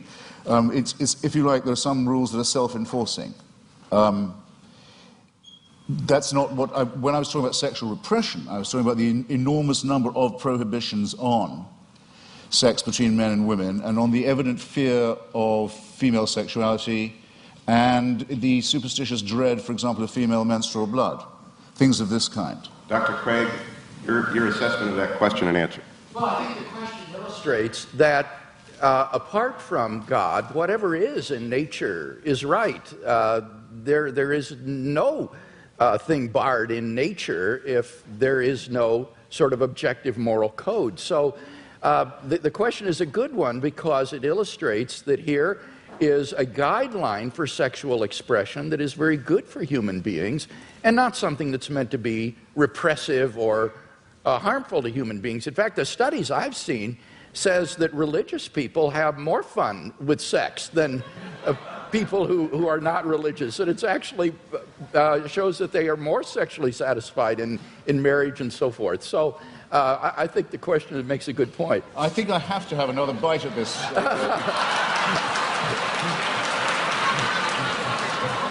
This tempting cherry. You see, if it's true that, as I think it is, that nature is pretty indifferent, pretty callous, pretty random, then who is the designer? But many people say concerning the ban on homosexuality, for example, in the Old Testament, they'll say, well, homosexuality is against God's law and it's against nature's law. Well, in that case, why does nature see to it that so many people are born homosexual? Or, if you want to rephrase it, why does God have so many of his children preferring sex with their own gender?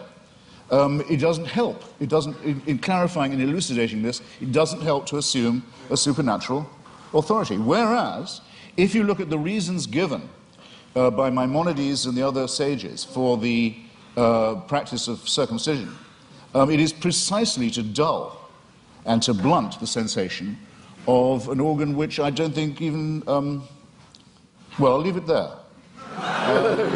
Our next question. It's explicitly designed, in other words, to reduce sexual pleasure, make it more of a painful duty than a celebration.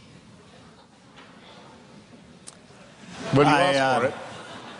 I don't want to misrepresent myself. I was a student here and graduated.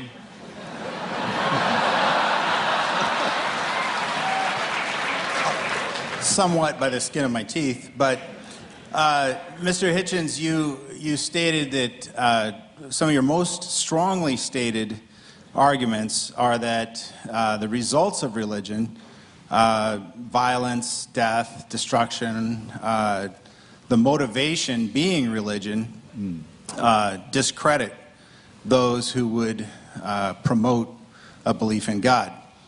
However, I think there's an imbalance there in that the nuclear bomb was created by physicists and is the most demonstrable violence perpetrated on mankind. So I wonder how you respond to that. Well, physics isn't an ideology. Physics isn't a belief system. It's a science. Well, I think that would be subjective. I mean, you could, any more than the Marie Curie discovering radium makes her practice morally different. I mean, it's not comparing like with like. What I'm talking about are specific religious injunctions to do evil, to mutilate the genitalia of children, for example, to take the pastor, Douglas Wilson, who Dr. Craig was just mentioning, with whom I crossed swords several times this year, recently in Dallas.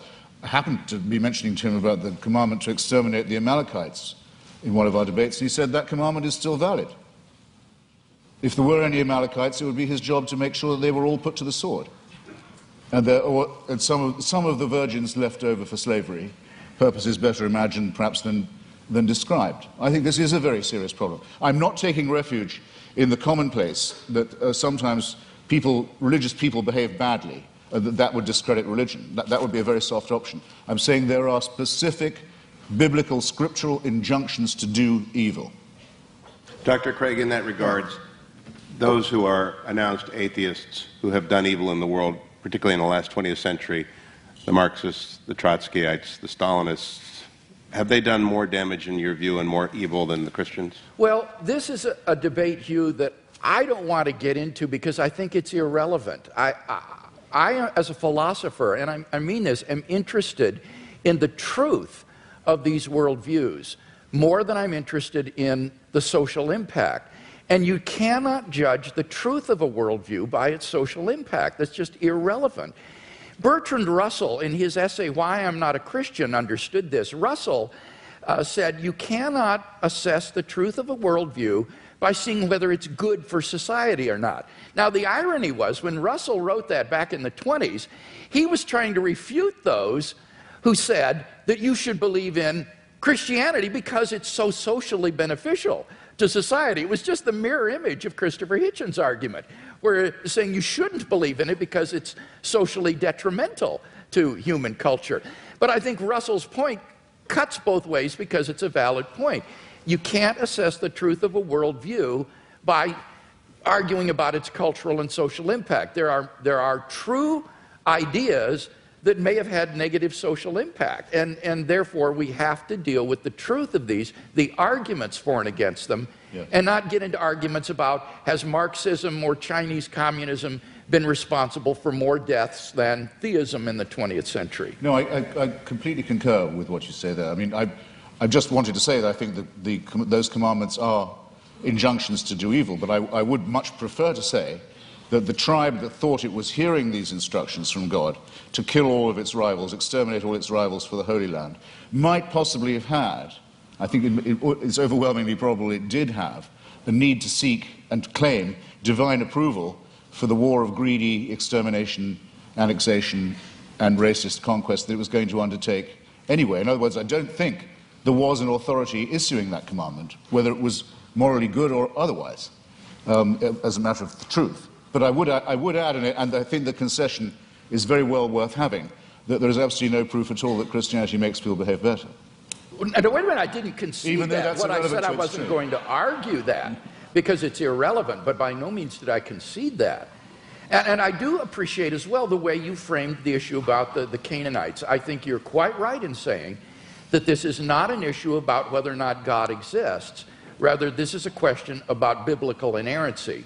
Did these ancient Israelites get it right in thinking that God had commanded them to do these things, or did they, in their nationalistic fervor, think God is on our side and do something which, in fact, they weren't commanded to do by God? So that this isn't an issue between atheism and theism. This is an issue about biblical inspiration and inerrancy, and that's an important issue, but it's not one that is on the floor tonight. Our next student question. Hi, my question is mainly directed at Mr. Hitchens, but Christian theism, as with all theisms that claim a revelation, say that the purpose of human existence is to serve God, and Dr. Craig might want to expound on that in some way. But Mr. Hitchens, as an atheist with no transcendent being giving you a reason for existence, what then is the best way to live life, or what is motivation for living life, or what is the purpose of your existence without a transcendent being telling you what to do? Well, I find it, you see, this is where I find it hard to accept the grammar of your question. It's as if I was only willing to concede supernatural, you want to say transcendent, I want to say supernatural, then my life would have purpose. I think that's a complete non sequitur. To me, at any rate, I'll have to just make the confession. And this is as real to me, subjectively, as any William Jamesian apprehension of the divine. I don't get your point at all. Dr. Craig, one of the written questions says, and I think it is consistent with the question from the audience, you have written that life without God is absurd, but I know unbelievers who are living fulfilling moral lives. In what way is their life absurd? Okay, let me respond to that and to the question here that was asked. I would say that the purpose of life for which God has created us is not to serve God. Remember, Jesus said, I have not called you servants, I have called you friends. And I think the Westminster Confession gets it right when it says the purpose of human existence is to glorify God and enjoy Him forever. God is the fulfillment of human existence. It is in fellowship eternally with God, the source of infinite goodness and love, that the true fulfillment of human existence and freedom is to be found. Now, when I say that apart from theism, life is meaningless, I mean objectively meaningless. This is the same distinction that we're talking about with regard to moral values. I'm saying that on atheism, there is no objective purpose for human existence. As Mr. Hitchens recognizes, eventually the universe will grow cold, dilute, dark, and dead as it runs down toward maximum entropy and heat death, and all human existence and life will be extinguished on an atheistic view of the future of the universe. There is no purpose for which the universe exists. The litter of a dead universe will just expand into the endless darkness forever, a universe in ruins. Now, of course, one can still live one's life as an illusion, thinking, well, the purpose of life is to, say, hit 40 home runs and steal 40 bases every year, you know, in the major leagues, and you draw the meaning of your existence from that. But that's not really the meaning of your existence. That's just a subjective illusion. In fact, your existence on atheism is objectively meaningless. So that's the distinction that I was making. Again, it's between objective and mere subjective illusion. Well, I think it has it exactly the wrong way around. You see, as I was beginning to say earlier, we didn't have time in the question period. I wouldn't say that atheism was morally inferior. I wouldn't concede that for a second. I don't want to make a claim for its superiority either, but there may be a slight edge here. We don't believe anything that could be called wishful.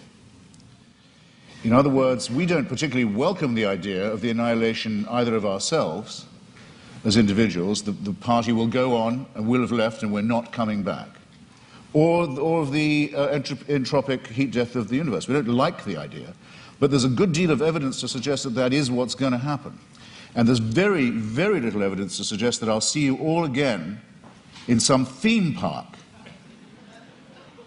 One nice and one nasty experience. There's absolutely no evidence for that at all. So I'm willing to accept, on the evidence, conclusions that may be unwelcome to me. I'm sorry if I sound as if I'm spelling that out, but I will. Now, you want to know what makes my life meaningful? Generally speaking, it's been struggling myself to be free, and if I can say it without immodesty, Mr. Hewitt kindly said it for me, too flatteringly beforehand, but trying to help others to be free too. That's what's given a lot of meaning to my life and does still, the solidarity with those who want to be as free as I am, partly by luck and partly by my own efforts and the efforts of others. Well, one obstacle to liberty, and that's why I mentioned it, and gave so many examples of it in history and in the present day, is the poisonous role played by fellow primates of mine who think they can tell me what to do in the name of God because God's told them that they have this power.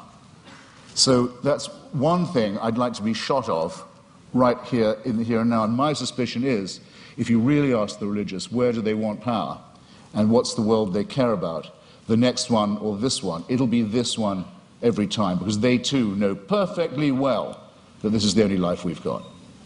Yeah, I don't think that's true. It seems to me that on the basis of the resurrection of Jesus, that we have grounds for the hope of immortality. This is the foundation upon which the Christian hope is predicated.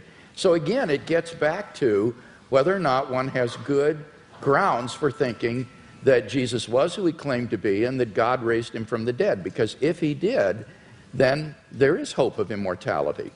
But then I return your question to me, I return it to you in a different form.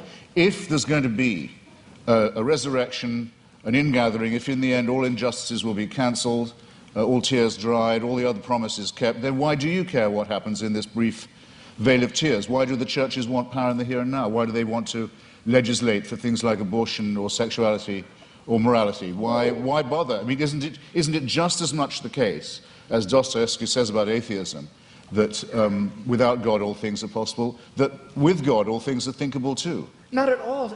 As Dostoevsky said, if there is no immortality, all things are permitted, he said, because it all ends up the same, it all comes out in the wash the same. But if there is a God who exists, who loves human beings and has created them in his image and endowed them with intrinsic moral value and unalienable rights, then you have every reason to treasure other persons as ends in themselves. And the desire of pro-life persons to champion the lives of the unborn or the lives of the dying isn't a power grab, Mr. Hitchens. It's because they genuinely care about the lives of innocent human beings that they believe are being wantonly destroyed. So it's a very positive motivation. Agreed, but there are perfectly good humanist motives for doing all those things, and if you want to have a reason for caring about the survival and health and well-being of others, the idea that you might depend on them for the only life you've got, and they on you for solidarity, is just as good an explanation for right action. Per contra, if people think God is telling them what to do, or they have God on their side, what will they not do? That's what I meant by the reversal of the Dostoevsky question. What crime will not be committed?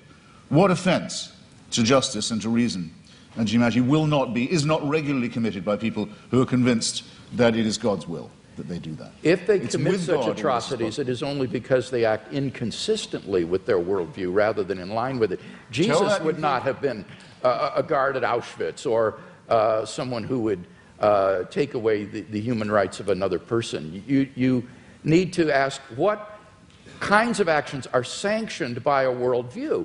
And on atheism, as Dostoevsky said, it seems everything is permitted. Humanism, without God as a basis for humanism, is just a form of speciesism, a bias in favor of your own species. I think Christianity affirms the real basis for humanism. Auschwitz is the outcome of centuries in which the Christian church believed that the Jewish people had called for the blood of Jesus of Nazareth to be on their head for every generation. It's only in one verse in the Bible, I know, but it happens to be the verse the church picked up on. I don't say Jesus would have been a guard there, that's not the point. The point is that this is not an aberration of religion, it is a scriptural injunction, as is the one to kill the Amalekites, as is the one to mutilate the genitals of children. The issue is, would Jesus have been a guard at Auschwitz? Because insofar as people who claim to be his followers were guards at Auschwitz, they were acting inconsistently and in defiance of the ethic of Jesus of Nazareth. Well, you should tell that to the Vatican. I mean, we know Paul Johnson, in his very friendly history of Christianity, says that up to 50 to 60% of the Waffen-SS were practicing, confessing Catholics in good standing. No one was ever threatened with discipline by the church, with excommunication, for example, for taking part in the final solution. The only Nazi ever excommunicated by the church was Joseph Goebbels, and if you like, I'll tell you why. To the student. His wife was a divorced Protestant. He was going to tell us anyway. Excuse me, Christianity does have some standards. Next student. Hi, I'd just like to thank both of you guys for being here. And in the interest of fairness, I know I'm playing devil's advocate here, pun intended, but I think since almost all of the questions are going to be directed towards Mr. Hitchens, I think we should have one for Dr. Craig. They're all for both of us. For Dr. Craig, what do you think about Epicurus' argument that if God is omnibenevolent, omniscient, and omnipotent, if he knows about kids in Africa and that are born with like AIDS, what do you think about him suggesting, like him not intervening and him not changing that fact? Like, that's a question that I've always struggled with. So I'm just wondering, like, could you expand on that, and I'd also like your input on it? The problem of evil and suffering has been greatly discussed by philosophers, and I think there's been genuine progress made in this century on this problem. I think it's important to distinguish between the intellectual problem of suffering and the emotional problem of suffering. Because these are quite different from each other. In terms of the intellectual problem of suffering, I think that there you need to ask yourself, is the atheist claiming, as Epicurus did, that the existence of God is logically incompatible with the evil and suffering in the world? If that's what the atheist is claiming, then he's got to be presupposing some kind of hidden assumptions that would bring out that contradiction and make it explicit, because these statements are not explicitly contradictory. The problem is no philosopher in the history of the world has ever been able to identify what those hidden assumptions would be that would bring out the contradiction and make it explicit. On the contrary, you can actually prove that these are logically compatible with each other by adding a third proposition, namely that God has morally sufficient reasons for permitting the evil in the world.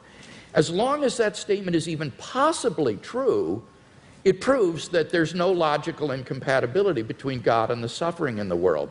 So the atheist would have to show that it is logically impossible for God to have morally sufficient reasons for permitting the evil and suffering in the world, and no atheist has ever been able to do that. So the logical version of this problem, I think, is widely recognized to have failed. Those atheists who still press the problem, therefore press it as a probabilistic argument. They try to say that given the evil in the world, it's improbable that God exists. Not impossible, but improbable. Well, again, the difficulty there is that the atheist has to claim that if God did exist, then it is improbable that he would permit the evil and suffering in the world. And how could the atheist possibly know that? How could the atheist know that God would not, if he existed, permit the evil and suffering in the world? Maybe he's got good reasons for it. Maybe, like in Christian theism, God's purpose for human history is to bring the maximum number of people freely into his kingdom to find salvation and eternal life. And how do we know that that wouldn't require a world that is simply suffused with natural and moral suffering? It might be that only in a world like that the maximal number of people would freely come to know God and find salvation. So the atheist would have to show that there is a possible world that's feasible for God, which God could have created, that would have just as much salvation and eternal life and knowledge of God as the actual world, but with less suffering. And how could the atheist prove such a thing? It's sheer speculation. So the problem is that as an argument, the problem of evil makes probability judgments which are very, very ambitious and which we are simply not in a position to make with any kind of confidence. Now, I recognize that that philosophical response to the question doesn't deal with the emotional problem of evil, and I think for most people this isn't really a philosophical problem, it's an emotional problem. They just don't like a God who would permit suffering and pain in the world, and so they turn their backs on him. What does Christianity have to say to this problem? Well, I think it has a lot to say. It tells us that God is not some sort of an impersonal ground of being or an indifferent tyrant who folds his arms and watches the world suffer.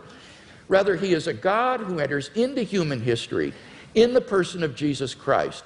And what does he do? He suffers. On the cross, Christ bore a suffering of which we can form no conception. Even though he was innocent, he bore the penalty of the sins of the whole world. None of us can comprehend what he suffered. And I think when we contemplate the cross of Christ and his love for us and what he was willing to undergo for us, it puts the problem of suffering in an entirely different perspective.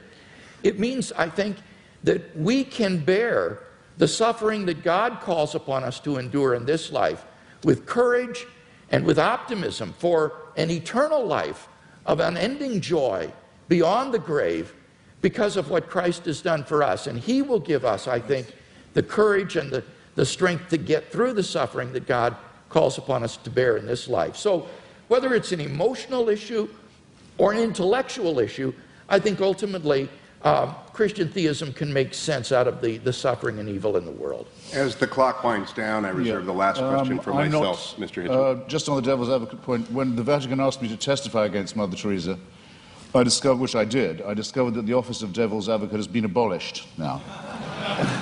So I come before you as the only person ever to have represented the devil pro bono. Last question. Yeah. Now, I'm not one of the, I was very intrigued by that reply and largely agree with it. If I was a believer, I would not feel God owed me an explanation. I'm not one of those atheists who thinks you can go around complaining. I mean, if you make the assumption that there is a deity, then all things are possible.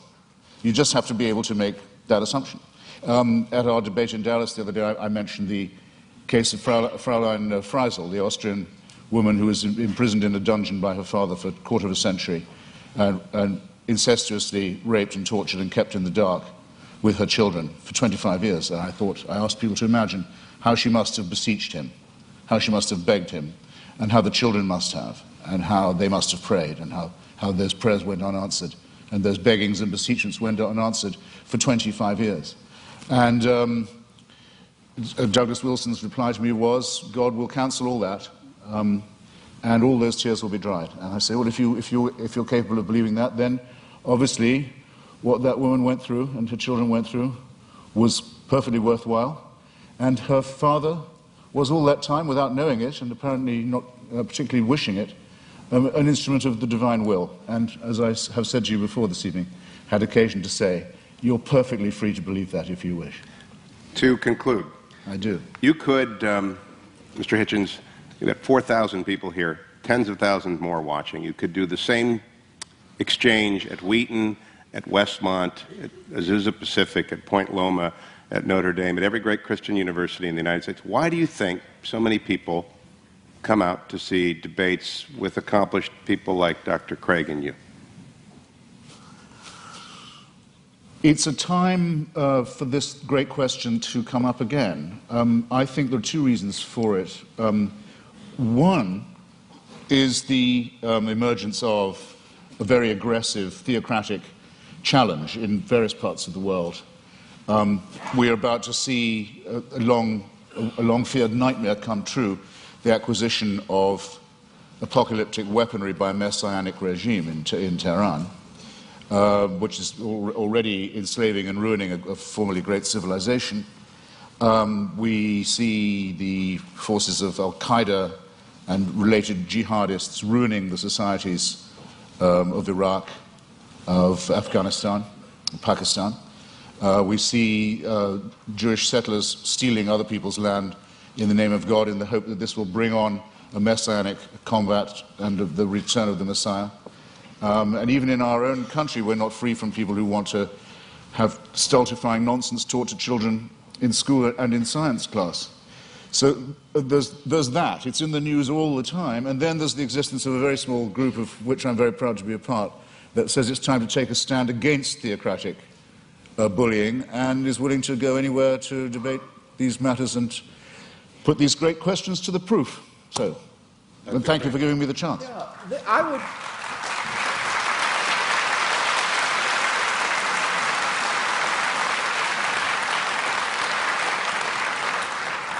I would answer the question somewhat differently. I think that what we're seeing is the fruit of modernity. In the Enlightenment, the church and the monarchy were thrown off in the name of free thought, an unshackled human inquiry. And the thought was that once mankind was freed from the shackles and bondage of religion, that this would produce a sort of humanistic utopia. And instead, I think what we've come to see is that the fruit of the naturalistic worldview is that mankind is reduced to meaninglessness, valuelessness, and purposelessness. And that therefore the question of God's existence has become all the more poignant in our age because we're beginning to question, I think, the fruit of modernity and questioning scientific naturalism. I'm privileged to be part of a revolution in Christian philosophy that has been going on over the last half century that has literally transformed the face of Anglo-American philosophy. As the scientific, naturalistic, atheistic worldview has been challenged in the name of reason and philosophy, and the theistic worldview reasserted. And I believe that we're seeing a tremendous groundswell of interest among lay people as this revolution is beginning to filter down to the man in the street. So I would see us as beginning to question the assumptions of modernity and the bitter fruits of modernity that have been so evident in the 20th century. And I'm hoping that this will lead to a tremendous renaissance in Christian thinking and Christian faith. To wrap up, then,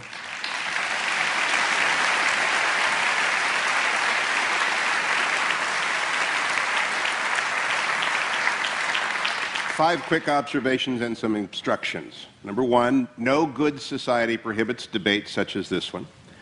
Number two, only confident faith welcomes them.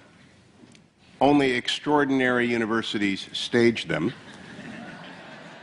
And only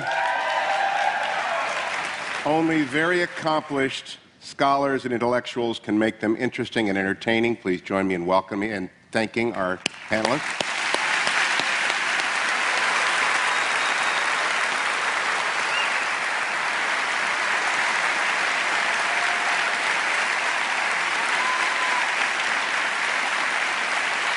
Both men,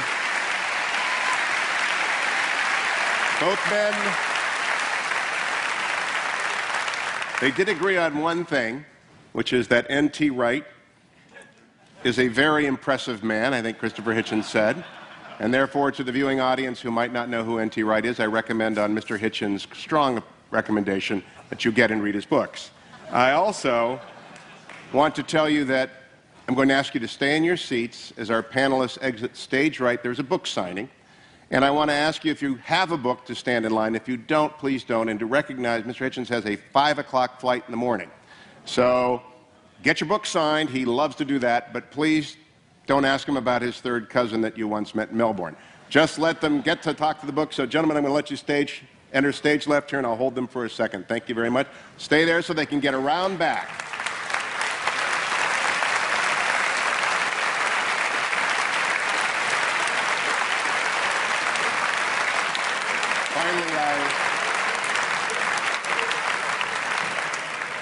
I want to thank Dr. Craig Hazen, Torrey Honors Institute, and everyone at Biola for coming this evening. Have a safe, productive trip home. Good night.